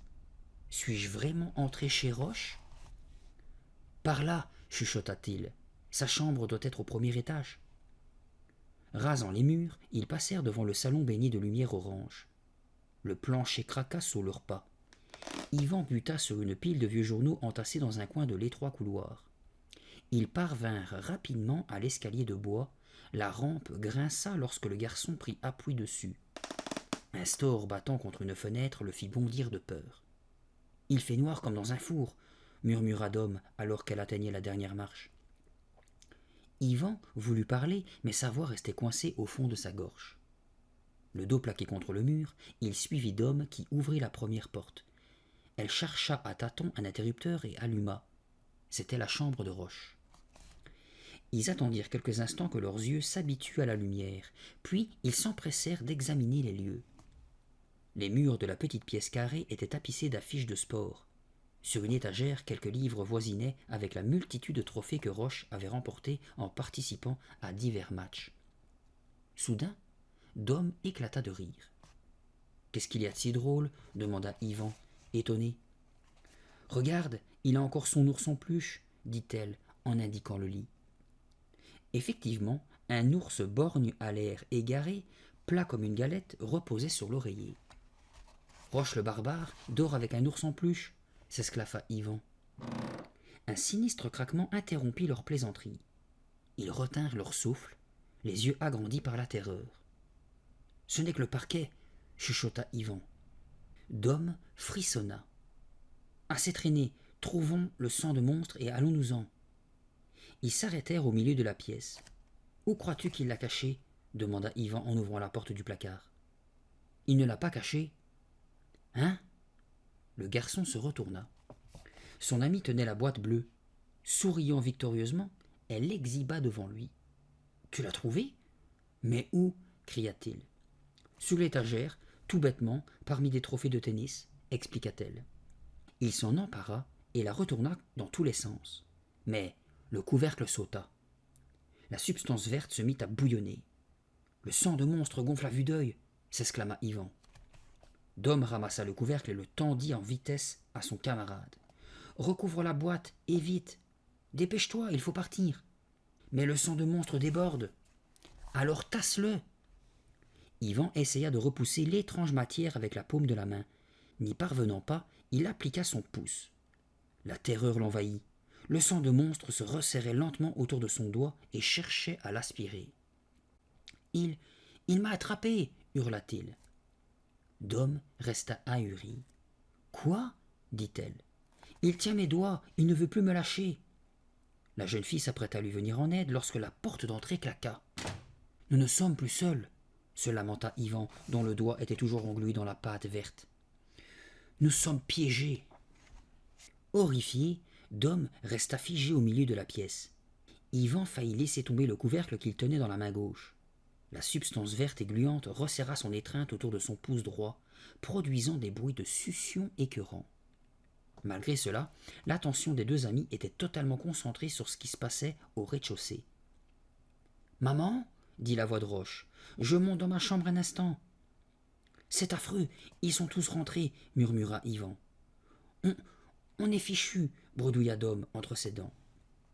Yvan ne put réprimer un sentiment de terreur lorsqu'il entendait la démarche lourde du barbare dans l'escalier. « Qu'est-ce qu'on fait ?» bégaya-t-il. « La fenêtre !» décida Dom. Ils s'y précipitèrent et jetèrent un rapide coup d'œil dehors. Une sorte de corniche se trouvait juste en dessous. Sans hésiter une seconde, Dom enjamba le rebord de la fenêtre. « Dépêche-toi !» implora-t-elle en gesticulant. Mais Yvan essayait toujours désespérément d'extraire son doigt de la substance gluante. Elle le saisit par l'épaule. « Viens !» Les pas de Roche retentissaient déjà dans le couloir, juste devant sa chambre. En s'aidant de sa main libre, Yvan réussit tant bien que mal à rejoindre Dom. Il regarda machinalement en bas. Le sol semblait se trouver à une distance impressionnante. Debout de part et d'autre de la fenêtre, le corps plaqué contre le mur de briques, ils tendirent l'oreille. Roche entra dans la pièce. S'était-il rendu compte que la lumière avait été allumée ? Il leur était impossible de le savoir. Une musique rauque troubla soudain le silence. La brute se mit à chanter les paroles de la chanson. « Descends, Roche, je t'en supplie, » implora Yvan à voix basse. « Laisse-nous partir. » Ses muscles étaient presque paralysés sous l'effet de l'anxiété. Malgré la chaleur de la nuit, un frisson lui parcourut le dos. Il en trembla si fort qu'il faillit glisser. La boîte bleue restait collée à sa main. Le sang de monstre se régalait maintenant de ses 5 doigts, mais ce n'était pas le moment d'y penser. Roche venait de bouger. Était-il en train de danser? Dom ferma les yeux et se crispa. Profitant du bruit que faisait la musique, Yvan lui parla doucement. « Ne t'inquiète pas, dès qu'il ressortira, nous sauterons dans sa chambre et nous nous faufilerons dehors par l'escalier. »« Est-ce que je t'ai déjà dit que j'avais le vertige ?» demanda-t-elle d'une voix à peine audible. « Non, jamais. »« Eh bien maintenant tu le sais. »« Ça va aller, » la rassura Yvan. Agrippé aux briques de la maison, il se répétait sans cesse ces mots pour se donner aussi du courage. Soudain, Tiger se mit à aboyer. Il commença par gronder, étonné de voir son maître dans cette situation. Il enchaîna par des jappements déterminés, insistants et, pour finir, enthousiastes. Yvan sentit sa bouche devenir terriblement sèche. Il baissa les yeux vers la pelouse. Son chien le regardait, sautant le long du mur comme s'il essayait de l'atteindre. Chaque saut était ponctué d'un cri plus puissant que le précédent. « Tais-toi » chuchota le garçon, affolé. L'épagnol aboya de plus belle. Roche l'avait-il entendu? « Arrête » ordonna Yvan. « Rentre à la maison. » Le rap cessa tout à coup. Les aboiements parurent alors amplifiés par le silence. « Le barbare va nous attraper » songea Yvan. Malgré les signes désespérés qu'Yvan faisait pour lui imposer le silence, Tiger aboya comme un fou. 2 secondes plus tard, la tête de Roche passa par la fenêtre. « Qu'est-ce qui se passe » s'écria-t-il, énervé. Yvan sentit ses genoux se dérober. Yvan réussit à rétablir son équilibre et arrêta sa chute. La chevelure blonde de Roche était tellement près qu'il aurait pu la toucher. « La ferme en bas » cria le barbare. Tiger aboya de plus belle. « Cette brute va nous repérer, c'est inévitable » pensa Yvan en tremblant. « Roche, tu veux bien descendre » cria madame Barbieri depuis le rez-de-chaussée. « Ta glace t'attend, tu m'as dit que tu mourrais d'envie de manger un dessert. »« Il y a un crétin de chien qui aboie en bas » répondit-il. Plaqué contre la brique, luttant pour que ses genoux ne fléchissent pas, Yvan ferma les yeux et tendit l'oreille. Roche traversa la pièce et éteignit la lumière. Un silence impressionnant s'installa. « Il est parti » fit Yvan d'une voix étranglée. Dom laissa échapper un profond soupir. « C'est incroyable qu'il ne nous ait pas vus. » Son ami risqua un œil en direction de la pelouse. Tiger avait cessé de hurler, mais les pattes de devant appuyées sur le mur, la queue tournant comme une hélice, le chien ne pouvait détacher son regard de son maître. « Tu es idiot » lui reprocha celui-ci. « On y va » annonça Dom en plongeant littéralement dans la chambre du barbare. Yvan parvint à bouger ses jambes. Penchant la tête, il entra à son tour. Le sang de monstre tenait toujours ses doigts prisonniers, mais il fallait d'abord qu'il s'échappe avant de résoudre ce problème.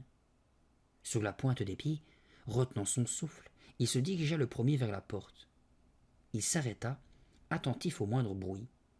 La voie semblait libre dans le couloir obscur. En bas, dans la cuisine, les Barbieri étaient en grande discussion. Les 2 intrus avancèrent jusqu'au bout du corridor, tenant fermement la rampe, ils se glissèrent jusqu'au milieu de l'escalier. Yvan s'arrêta encore pour écouter. Dom le percuta, le faisant presque trébucher. Elle étouffa un cri. Roche se plaignait de certains joueurs de l'équipe de basket-ball. « Ce sont des mauviettes » affirma-t-il. « Eh bien, ça devrait te rassurer d'être le meilleur » répondit M. Barbieri. Yvan inspira profondément et retint son souffle. Puis, il descendit jusqu'à la dernière marche. « Nous sommes presque dehors » pensa-t-il en tremblant de tous ses membres. Il posa sa main libre sur la poignée de la porte. « Va chercher ton livre de maths, Roche. Tu vas me montrer l'exercice que tu as du mal à faire, » ordonna M. Barbieri. « Oui, papa. » La chaise du barbare racla le linoléum. Dom agrippa l'épaule de son ami. Ils se regardèrent, glacés d'effroi. Ils étaient si proches de la victoire, et pourtant, tout s'écroulait. « Non, pas maintenant, Roche. Tu iras chercher ton livre tout à l'heure, » intervint madame Barbieri. « Laisse-le manger son dessert, au moins. » D'accord, convint M. Barbieri d'un ton las. La chaise de roche racla à nouveau le sol. Yvan ne se fit pas prier pour ouvrir la porte d'entrée. Il sortit de la maison comme une fusée, talonné par Dom, haletante. Ils traversèrent la pelouse et atteignirent la rue, suivis de près par le chien, ravi de retrouver son maître. Leurs semelles claquaient sur l'asphalte, ponctuant leur course effrénée dans la nuit. Ils ne s'arrêtèrent que lorsqu'ils furent parvenus chez Yvan. Celui-ci s'adossa à la boîte aux lettres, cherchant à reprendre son souffle. Il essuya la sueur qui coulait sur son front et réalisa que le produit diabolique n'avait toujours pas lâché prise. « Aide-moi » supplia-t-il en tendant le bras vers Dom. « Il s'en est fallu de peu » murmura-t-elle tout en vérifiant s'il n'avait pas été suivi. « C'est génial !» Ses yeux brillaient maintenant d'excitation à la lueur du réverbère. Yvan ne partageait pas cet avis. Sa peur l'avait empêché d'apprécier ce plaisir. Et pour couronner le tout, ses doigts étaient encore prisonniers du sang de monstre. « Je t'en supplie, tire là-dessus, dit-il. Tout seul, je ne peux pas. Dom saisit la boîte à deux mains. La substance verte bouillonnait sur les bords en produisant son infernal bruit de succion. La jeune fille tirait de plus en plus fort, puis elle recula et redoubla d'énergie. Le sang de monstre finit par céder, libérant les doigts d'Yvan dans un gargouillis écœurant. Dom en perdit l'équilibre. « Ouf !» fit-elle, assise sur le trottoir. Yvan examina ses phalanges sous le réverbère. Elles étaient rouges et ratatinées. On aurait dit qu'elles avaient baigné dans l'eau pendant des heures. « Burk, c'est dégoûtant !» s'exclama-t-il.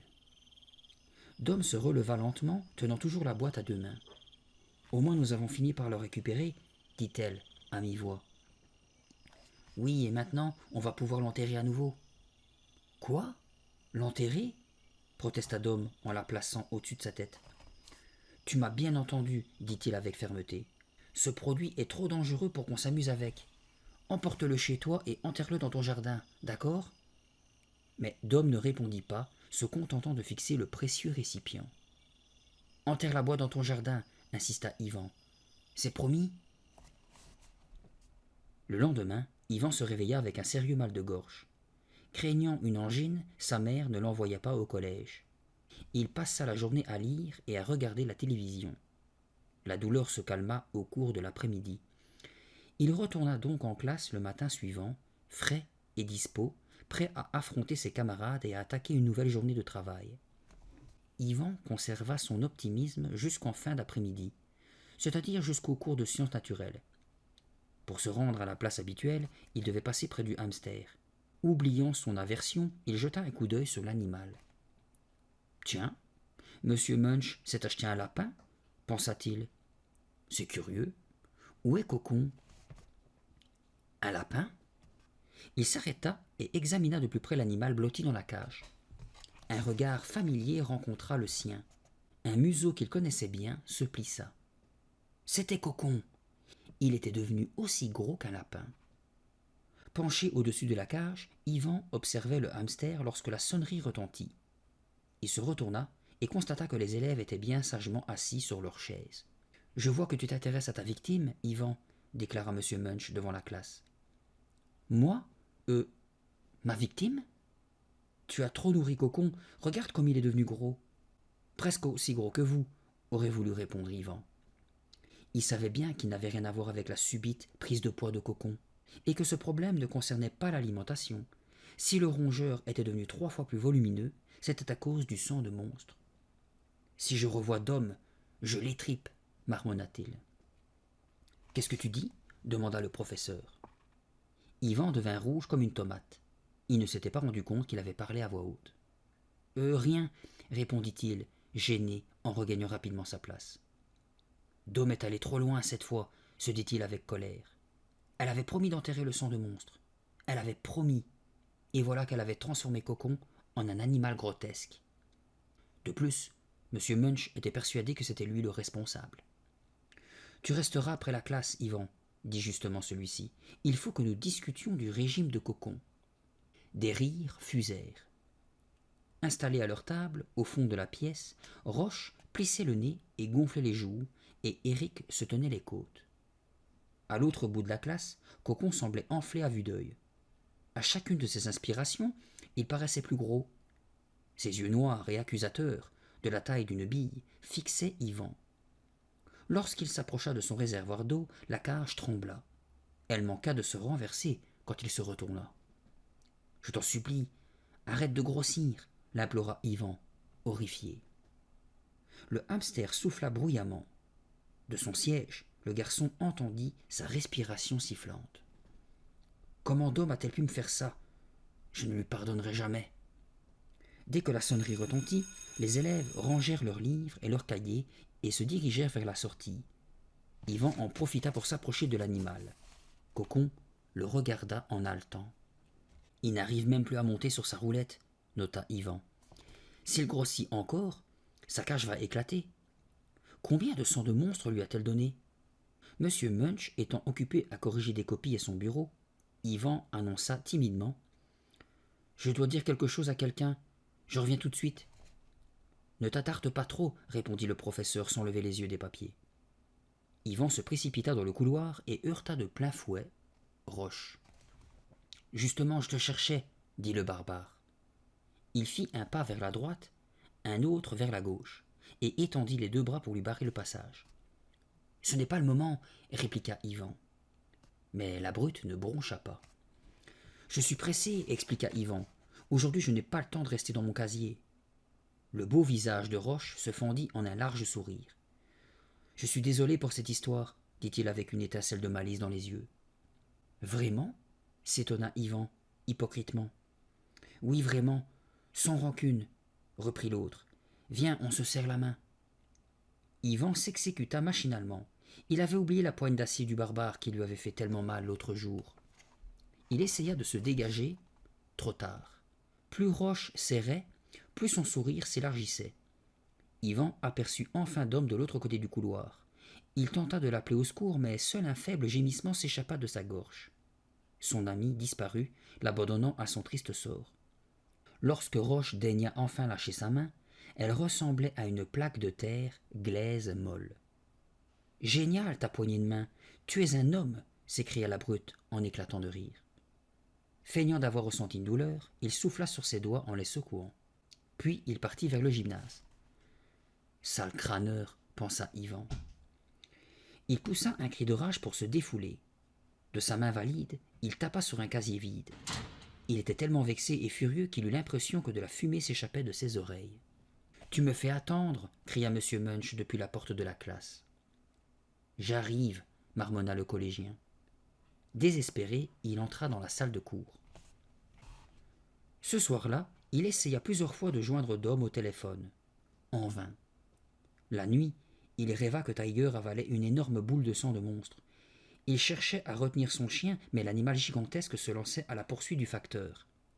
Le monstre rattrapait bientôt le pauvre postier qui avait la taille d'un hamster. Yvan se réveilla en sueur. Il jeta un coup d'œil à sa montre. Il n'était que 6 heures. Normalement, il devait se lever 1 heure plus tard. Il décida alors de se préparer et de se rendre au collège avant tout le monde. Il était inquiet et voulait vérifier si Cocon avait encore grossi. « Où vas-tu comme ça ?» lui demanda sa mère, d'une voix endormie. « Au collège, » répondit Yvan timidement. Il avait espéré pouvoir s'échapper en douce, mais elle était sortie de sa chambre. « Si tôt ?» insista-t-elle. Elle s'approcha de son fils d'un pas traînant, nouant la ceinture de sa robe de chambre. « Il faut... je dois terminer un devoir de science, expliqua-t-il. Après tout, il n'était pas très loin de la vérité. « Un devoir de science ?» répéta-t-elle, peu convaincue. « Oui, c'est un gros travail, reprit-il, plus inspiré. C'est vraiment quelque chose d'énorme que je ne pouvais pas apporter à la maison. »« Et tu ne vas rien manger pour ton petit déjeuner ?» poursuivit madame Plummer, en bâillant. « Je prendrai quelque chose plus tard au collège, quand j'aurai faim. Au revoir, maman, lança Yvan en sortant. Il voulait partir sur le champ et éviter à tout prix d'autres questions embarrassantes. Un soleil rouge sur fond de ciel gris émergeait de la cime des arbres. L'air avait gardé un peu de la fraîcheur nocturne. Les fleurs étaient encore chargées de rosée. Yvan avança au pas de course, son sac à dos ballottant sur ses épaules. Le terrain de jeu et l'allée menant au collège étaient déserts.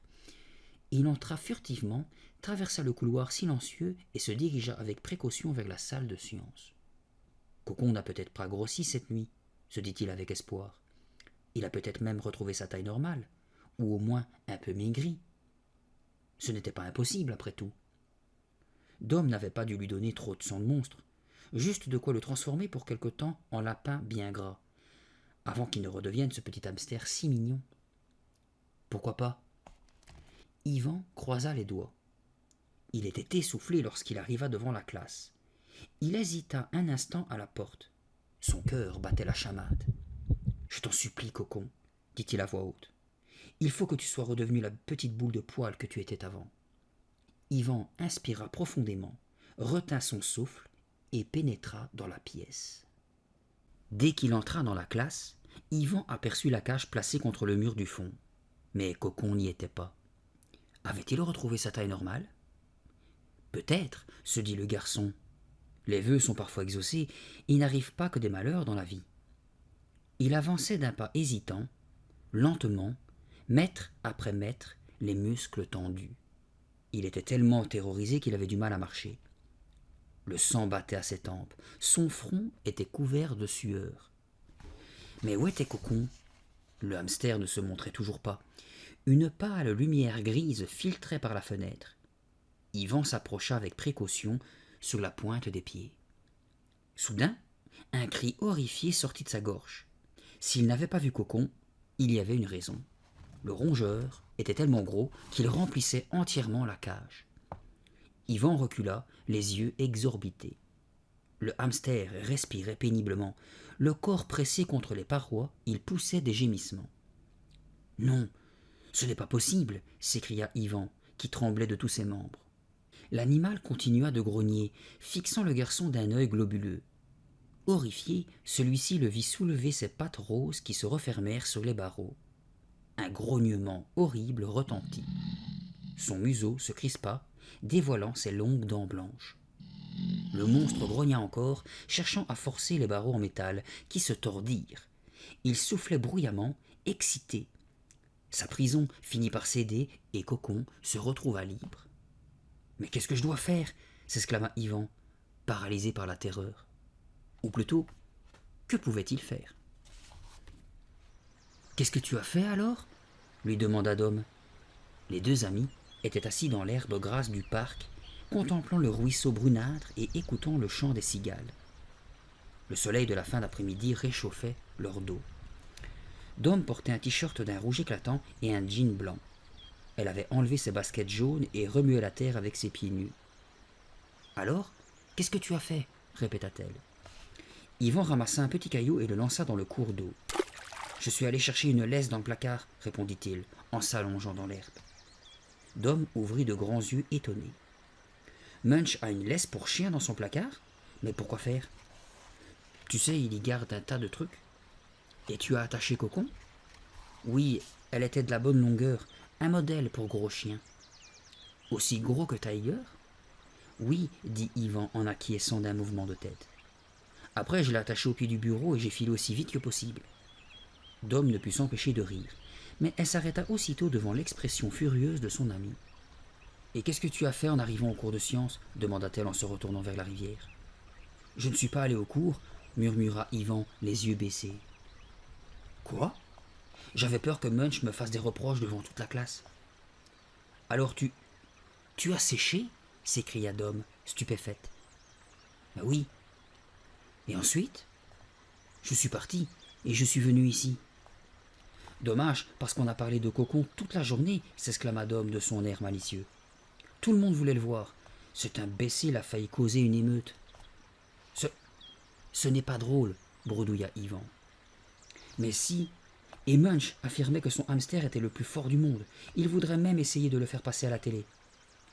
Yvan bondit sur ses pieds. Tu veux dire que Munch n'était pas fâché? Au début, il n'était pas content, mais après, il s'y est fait.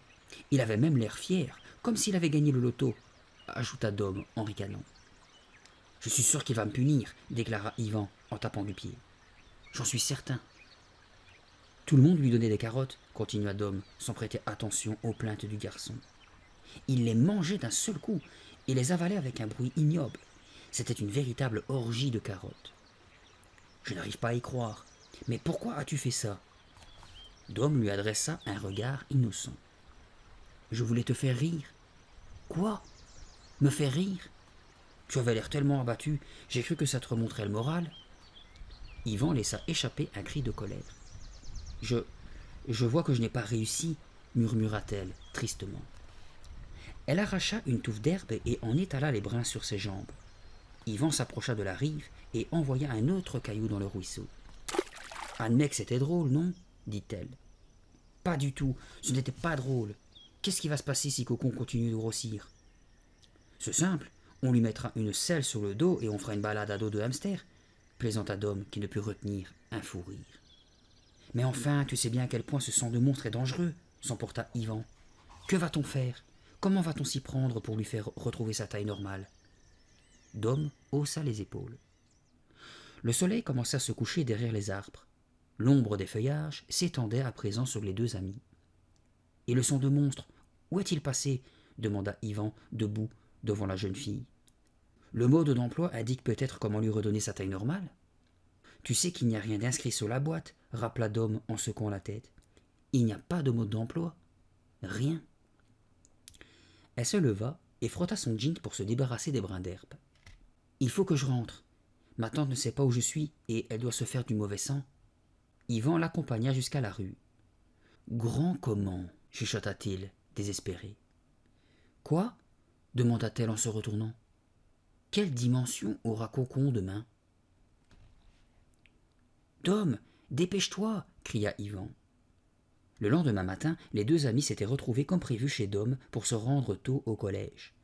Mais à la dernière minute, elle avait découvert une énorme tache sur son jean et avait décidé de se changer. Les deux amis étaient donc en retard.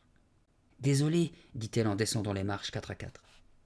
Elle portait une veste rayée rouge et noire, un t-shirt jaune et un pantalon d'un bleu éclatant.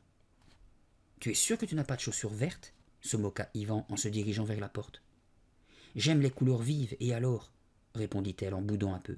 « Je trouve que ça me va bien. »« Tu as vraiment de drôles de goût. Ça veut dire que j'ai de la personnalité au moins. Et d'abord, pourquoi on se presse ?» En guise de réponse, Yvan mit son sac sur son dos et courut vers le collège. « Et tu pourrais m'attendre » s'exclama Dom en se lançant à sa poursuite. « Dis-moi, combien de sang de monstre as-tu donné à Cocon » demanda Yvan sans ralentir l'allure. « Toute la boîte ?»« Mais non, » répondit-elle, hors d'haleine. « À peine une cuillerée. »« Je suppose qu'il doit aimer être aussi gros qu'un chien. » Le grand bâtiment du collège en briques rouges apparut au coin de la rue. « Tu sais, il est peut-être devenu normal, » dit Dom. Mais, tandis qu'ils approchaient du collège, il leur parut évident que quelque chose n'allait pas. Un bruit violent, pareil à celui d'une glace qui se brise, les fit sursauter. Il provenait de l'intérieur de l'établissement. Puis, les hurlements de collégiens terrorisés leur glacèrent le sang. « Que se passe-t-il » s'écria Dom. Ils montèrent les escaliers du perron 4 à 4 et s'engouffrèrent dans le couloir. Ils coururent à toutes jambes vers la classe de sciences. Arrivé quelques secondes avant Dom, Yvan s'arrêta sur le pas de la porte. « Oh, pas ça !» s'écria-t-il, stupéfait. « Non !»« Reculez !» hurlait M. Munch, le visage rouge brique. À côté de lui se dressait un hamster géant. Il poussa un grognement puissant et brandit sauvagement ses pattes imposantes. « Mais il mesure 2 mètres !» s'exclama Dom en rejoignant son ami. « Presque !» bégaya le garçon. Le hamster dépassait M. Munch d'une tête. Il grognait et s'agitait toujours. Sa bouche démesurée était grande ouverte, dévoilant 2 incisives blanches et tranchantes. « En arrière, tout le monde !» ordonna de nouveau M. Munch. Les collégiens, terrifiés, se pressaient contre le mur du fond. Le professeur tenait fermement une chaise en bois dans une main et la laisse dans l'autre. À la manière d'un dresseur de lions, il avança vers le monstre qu'il força à reculer. « Couchez, Cocon, couchez !» dit-il. Le rongeur monstrueux fixa la face rouge de M. Munch de ses grands yeux ronds, aussi grands que des ballons de football. Il ne semblait pas impressionné par son maître. « Allez, couchez, Cocon !» Le double menton du professeur frémit et sa bedaine remua sous son polo gris trop petit. Cocon retroussa ses babines et montra ses dents. De sa gorge sortit un grognement si puissant que la lampe du plafond en trembla. Les enfants hurlèrent de terreur. En tournant la tête, Yvan constata que de nombreux professeurs et élèves s'étaient agglutinés dans l'encadrement de la porte. « Assis, Cocon !» insista M. Munch. Il s'approcha du hamster furieux et fouetta violemment son ventre couvert de poils avec la laisse. Dom agrippa l'épaule de son ami. « C'est horrible !» s'exclama-t-elle. Yvan poussa un cri d'effroi. Avec ses pattes, Cocon avait saisi la chaise. « Laisse ça tout de suite !» hurla M. Munch en se cramponnant au siège. Cocon tira. Son adversaire lâcha la lanière de cuir et retint le dossier de toutes ses forces. La lutte fut vraiment acharnée, mais Cocon finit par attirer la chaise à lui, manquant d'arracher les bras du professeur. M. Munch tomba lourdement sur le sol en poussant des gémissements. Les collégiens hurlèrent. Deux professeurs se précipitèrent pour relever leur collègue qui cherchait son souffle. La créature porta la chaise à sa bouche en claquant des mâchoires. Son nez rose se crispa. Elle plissa ses yeux volumineux et globuleux. Pareille à celle d'une tronçonneuse, ses dents s'attaquèrent au bois. Il fut rongé en un clin d'œil. Une pluie de sueur tomba sur le plancher. Les spectateurs, horrifiés, étaient figés sur place. Dom serra l'épaule d'Yvan si fort qu'il en ressentit une violente douleur. « Tout ça, c'est notre faute !» chuchota-t-elle. « Comment ça, notre faute ?» dit-il d'un ton ironique. Trop angoissée par ce qu'elle venait de voir, elle ignora sa remarque. « Yvan, il faut tenter quelque chose, » murmura-t-elle en se blottissant contre lui. « Oui, mais quoi? Que veux-tu qu'on fasse ?» répliqua-t-il d'une voix tremblotante. Au moment même où il prononçait ces mots, il eut une excellente idée. « Vite !» dit Yvan en tirant Dom par le bras. « Viens avec moi !»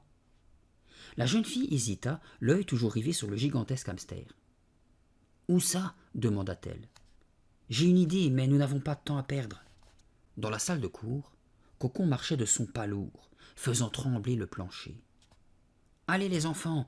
s'écria M. Munch en vidant devant le monstre un grand paquet de graines de tournesol dans le but de le calmer.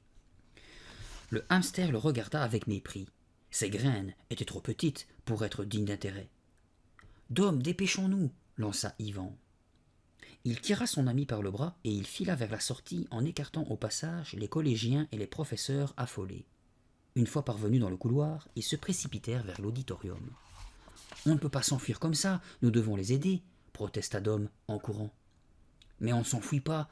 Tu sais que la sculpture de mon père est là-bas, dans la grande salle. »« Hein ? Qu'est-ce que tu racontes ? Tu es devenu fou ? Tu crois que c'est le moment de nous occuper de la sculpture de ton père ?» Yvan franchit comme un ouragan la porte de la salle obscure et fonça le long des rangées de fauteuils. Des œuvres étaient disposées sur la scène. « Yvan, je n'y comprends rien !» cria Dom qui tentait de suivre l'allure. « Regarde !» dit-il hors d'haleine en désignant le travail de M. Plummer. « Elle est tout à fait comme les roues avec lesquelles les hamsters s'amusent dans leur cage. » Dom considéra l'objet en aluminium, la bouche ouverte d'étonnement. « Elle tourne sur elle-même, » expliqua Yvan, tandis qu'il montait sur le plateau.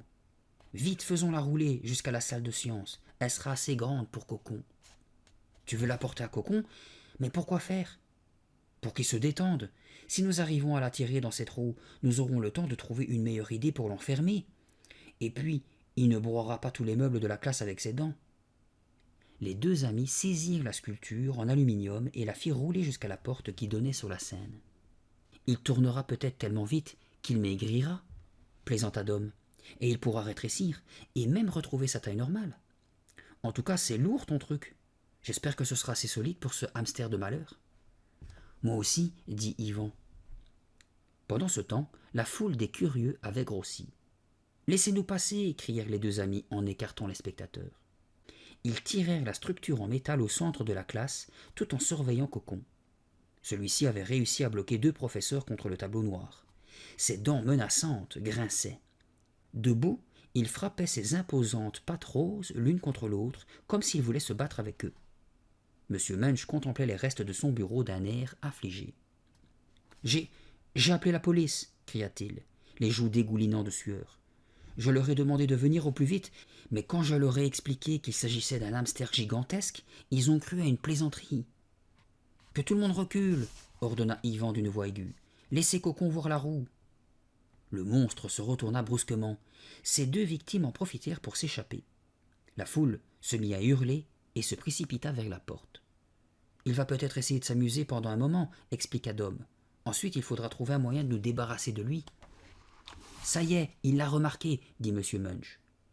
Cocon examina la sculpture en martelant le tableau noir de sa courte queue. Il se remit lourdement sur ses 4 pattes et se dirigea d'un pas pesant vers l'objet. « Super !» murmura Yvan. « Il y va !» Les exclamations de panique laissèrent place à un silence impressionnant. Tous les yeux étaient rivés sur l'animal. « Va-t-il se prendre au jeu et grimper dans la roue ?» se demanda Yvan en retenant sa respiration. Allait-il faire tourner la roue? Le plan serait-il efficace? Le hamster renifla la sculpture en remuant son museau rose. Il poussa un grognement sinistre et se dressa sur ses pattes arrière. Son ombre imposante couvrit la moitié de la pièce. Enfin, il saisit l'œuvre et la plaça devant sa bouche ignoble. « Non, pas ça, Cocon !» s'écria Yvan. « Pas ça !» Un son métallique prouva qu'il mordait dans le métal. Ses dents laissèrent de profondes marques dans l'aluminium. Il referma une nouvelle fois ses puissantes mâchoires sur la sculpture, mais il constata aussitôt qu'il ne pourrait pas la mâcher. Il plaça l'objet sur le côté et le tordit rageusement avec ses énormes pattes. Furieux, il lança la roue déformée contre une fenêtre qui explosa sous la violence du choc. « Yvan, allons vers le tableau noir, » murmura Dom. « Mon plan a raté, » se dit le garçon en secouant tristement la tête. « Et maintenant, que faire ?» Mais il n'eut pas le temps de réfléchir. Un cri aigu et des hurlements de terreur lui donnèrent la chair de poule. « Cocon, repose-le, et vite !» hurla M. Munch. Yvan se retourna lentement. Le hamster avait attrapé un élève, et pas n'importe quel collégien. C'était Roche. Le monstre le soulevait du sol et l'approchait de sa bouche grande ouverte. « Laisse-le !» cria à nouveau M. Munch. Roche se débattait furieusement. « Au secours! Au secours! Aidez-moi !» hurlait-il. Le barbare pleurait. De grosses larmes coulaient sur ses joues livides. « Maman! Au secours !» En temps normal, Yvan aurait pris plaisir à voir Roche sangloter comme un enfant. Mais la situation était trop grave.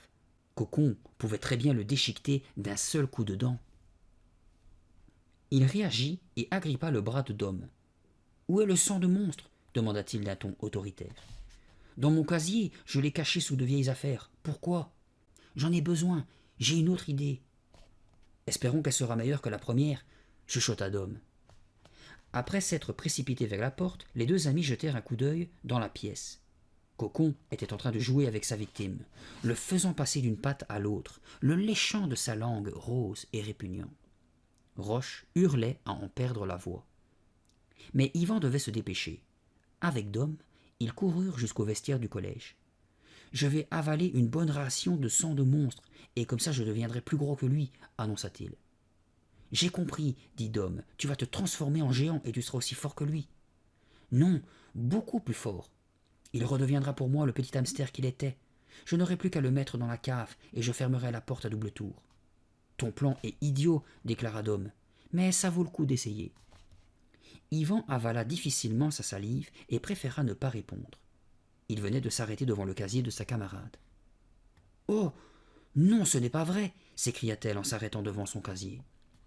La porte gondolait comme si elle allait exploser. Une substance gluante et verte s'échappait tout autour. « C'est le sang de monstre !» hurla-t-elle. « Il n'a plus assez de place !» Yvan saisit la poignée à 2 mains et tira de toutes ses forces. « C'est fermé à clé ?» demanda-t-il, tout rouge. « Non, » répondit Dom en se tenant prudemment derrière son ami. Le garçon redoubla d'efforts. La porte céda soudain dans un horrible bruit de succion. Un liquide poisseux et vert se répandit sur Yvan qui n'eut pas le temps de crier. Il fut submergé par un raz-de-marée. Il était prisonnier d'un océan de sang de monstre. « Je vais étouffer là-dessous, » pensa-t-il. La masse collante sortait en bouillonnant du casier, l'empêchant de respirer. Yvan fut aspiré. Il était incapable de bouger. Quand la vague verte passa sur sa tête, Yvan ferma les yeux. Il lança ses bras en avant pour essayer de la repousser et tomba à genoux. Malgré ses efforts pour se libérer, il fut obligé de s'allonger par terre. « Je suis aspiré, je ne peux rien faire, » se dit-il. Soudain, il sentit 2 mains attraper ses chevilles. Tiré énergiquement, Il glissa sur le plancher recouvert de sang de monstre. « Ça y est !» s'exclama Dom. Yvan ouvrit les yeux et aperçut son ami qui le sortait de cette masse verdâtre. Du produit restait collé à ses vêtements et à sa peau, mais il était vivant. « Merci !» murmura-t-il faiblement en se remettant sur pied avec difficulté. Soudain les hurlements et les pleurs de Roche parvinrent jusqu'à leurs oreilles. Pouvait-il encore être sauvé? Yvan n'avait pas le choix, il fallait agir, et vite. Il prit une grande poignée de sang de monstre et la mit dans sa bouche. « Ça me dégoûte !» gémit Dom, écœuré. Le garçon avala et recommença. « Le goût n'est pas mauvais, dit-il, ça sent un peu le citron. »« N'en prends pas trop, lui conseilla son ami, les yeux mi-clos. « Il faut que je devienne suffisamment grand pour que Cocon me semble petit, déclara Yvan en continuant à manger. Il grandit immédiatement et dépassa le haut des casiers. Au loin, Roche criait toujours. Il fallait faire vite. « Allons-y !» ordonna Yvan. Sa voix, sortie de son gigantesque corps, résonna comme le tonnerre. Il avait grandi tellement rapidement qu'il dut baisser la tête pour franchir la porte de la salle de cours. Les professeurs et les élèves le laissèrent passer, effrayés. Il traversa la pièce, écarta M. Munch et fit face au hamster. « Dom, je suis aussi haut que lui !» cria-t-il. Il tendit le bras, libéra Roche des pattes de Cocon et le déposa doucement sur le sol. Mais le monstre essaya de récupérer sa victime.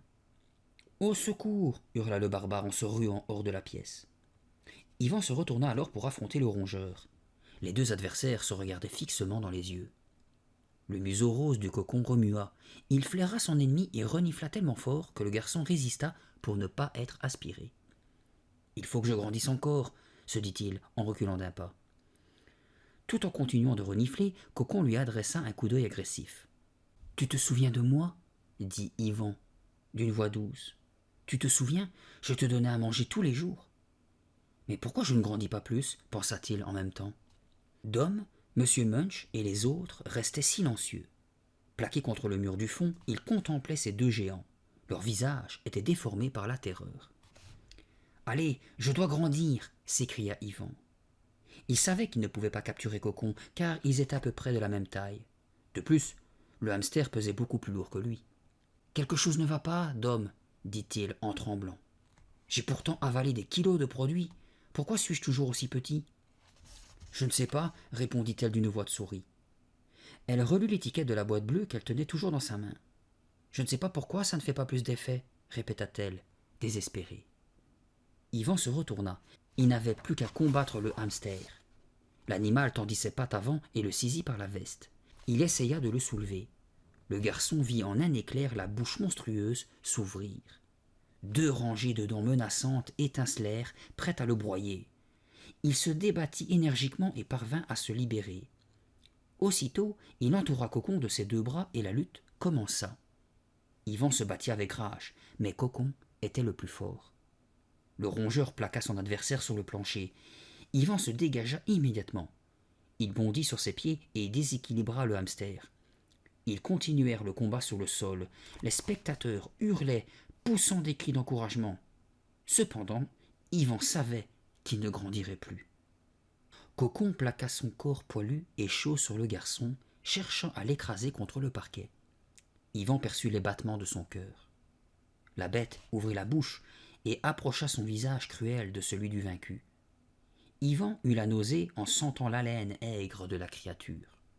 Résigné, il ferma les yeux. « Je suis désolé, » murmura-t-il à l'intention de Dom. Il retint sa respiration. Les mâchoires pouvaient se refermer sur lui à n'importe quel moment. Yvan entendit un bruit pareil à celui que produit le bouchon d'une bouteille de champagne. Toujours étendu par terre, il ouvrit les yeux. « Quoi ?» s'exclama-t-il. « Comment ? Cocon a disparu ?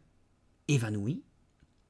Il aperçut les regards stupéfaits des collégiens et des professeurs toujours pressés contre le mur du fond. « Mais où est-il passé ?» bégaya-t-il. Dom se tenait droite, figé comme une statue, la bouche ouverte. Yvan se rendit compte soudain qu'il avait repris sa taille habituelle. « C'est incroyable !» s'exclama-t-il en s'asseyant sur le plancher. Il remua la tête pour chasser la désagréable impression que le contact du hamster lui avait laissée. Tiens, le voilà, ton cocon, cria Dom en désignant l'animal. Yvan se tourna immédiatement dans la direction qu'elle indiquait. Le rongeur était blotti devant le radiateur. Mais il est redevenu normal, lui aussi, dit-il en s'approchant de la bête avec précaution. C'est incroyable. Il saisit le hamster et le montra aux autres ébahis. Que s'est-il passé? Pourquoi avons-nous rétréci? Demanda-t-il. Dom était en train d'examiner la boîte de son de monstre. Soudain, elle rejeta ses cheveux en arrière. Ses yeux s'illuminèrent et elle se mit à rire. La date de validité est dépassée. C'était le dernier jour. À partir d'aujourd'hui, le sang de monstre n'aura plus d'effet. La magie a disparu. Je m'étais toujours demandé à quoi correspondaient les petits chiffres écrits sur le côté. Maintenant je sais. Génial, hurla Yvan, fou de joie. Un large sourire éclaira la face ronde de M. Munch. Il entoura les épaules d'Yvan d'un bras affectueux. Beau travail, tu as sauvé le collège. Je suis fier de toi. Merci, monsieur Munch, répondit le garçon, ému. Malheureusement, maintenant que tu as retrouvé ta taille, tu ne pourras plus devenir un grand joueur de basket, plaisanta le professeur. Mais la partie que tu as jouée avec Cocon était un grand moment de sport.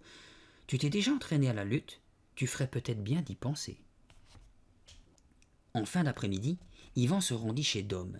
Elle l'attendait sous le perron et lui apprit que tous les collégiens s'étaient excusés de ne pas les avoir crus lorsqu'ils avaient parlé des dangers du sang de monstre.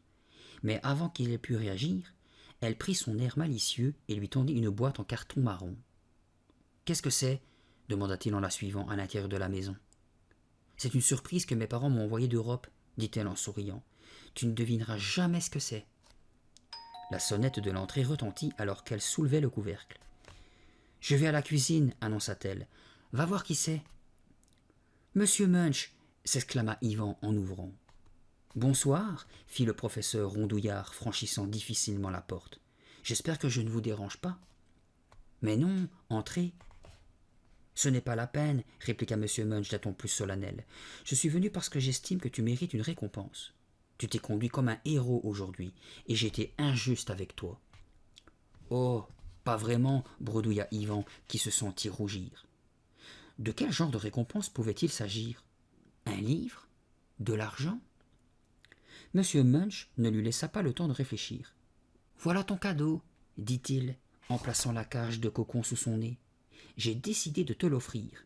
Je sais à quel point tu l'aimes. »« Pas ça, s'il vous plaît, supplia Yvan. »« Oh, ce n'est qu'un petit geste d'attention pour te montrer à quel point nous te sommes tous reconnaissants. »« Oh non !» Mais avant qu'Yvan ne s'en fût rendu compte, il tenait la cage dans ses mains. M. Munch s'en allait déjà en se dandinant vers sa voiture. « Il t'a donné Cocon » s'exclama Dom lorsque son ami la rejoignit dans la cuisine. « C'est ma récompense, » dit Yvan en posant son cadeau sur la table. Il ne manquait plus que lui. « Eh bien, tu ne devineras jamais ce que mes parents m'ont envoyé d'Europe. Tu ne vas pas le croire. » Elle prit le carton marron et en sortit une boîte de conserve bleue. C'était une boîte de sang de monstre. « Ce n'est pas vrai !» s'écria Yvan. « Ils m'écrirent qu'ils l'ont découverte chez un brocanteur en Allemagne, dit Dom en brandissant le récipient. Le marchand a affirmé que c'était inoffensif. Alors ils ont trouvé amusant de me l'offrir, en souvenir de ce qui nous était arrivé. » Yvan ouvrit de grands yeux terrorisés. « Tu ne vas pas regarder ce qu'elle contient au moins ?»« C'est déjà fait, avoua-t-elle, mais je ne vais pas m'en servir, je te le promets. » Yvan s'apprêta à répondre, mais il fut interrompu par la tante de Dom qui l'invita à rester pour le dîner. Dom posa la boîte sur le coin du bureau du salon, et les deux amis allèrent dans la salle de bain se laver les mains. Ce fut un repas très gai. Ils plaisantèrent au sujet des événements qu'ils venaient de vivre au collège. Il était facile d'en rire maintenant que tout était fini. Après le dessert, ils retournèrent dans le salon. Dom remarqua tout de suite que la porte de la cage du hamster était grande ouverte. La cage était vide. Yvan aperçut immédiatement l'animal assis sur le bureau. « Cocon !» cria-t-il. « Mais qu'est-ce que tu manges ?»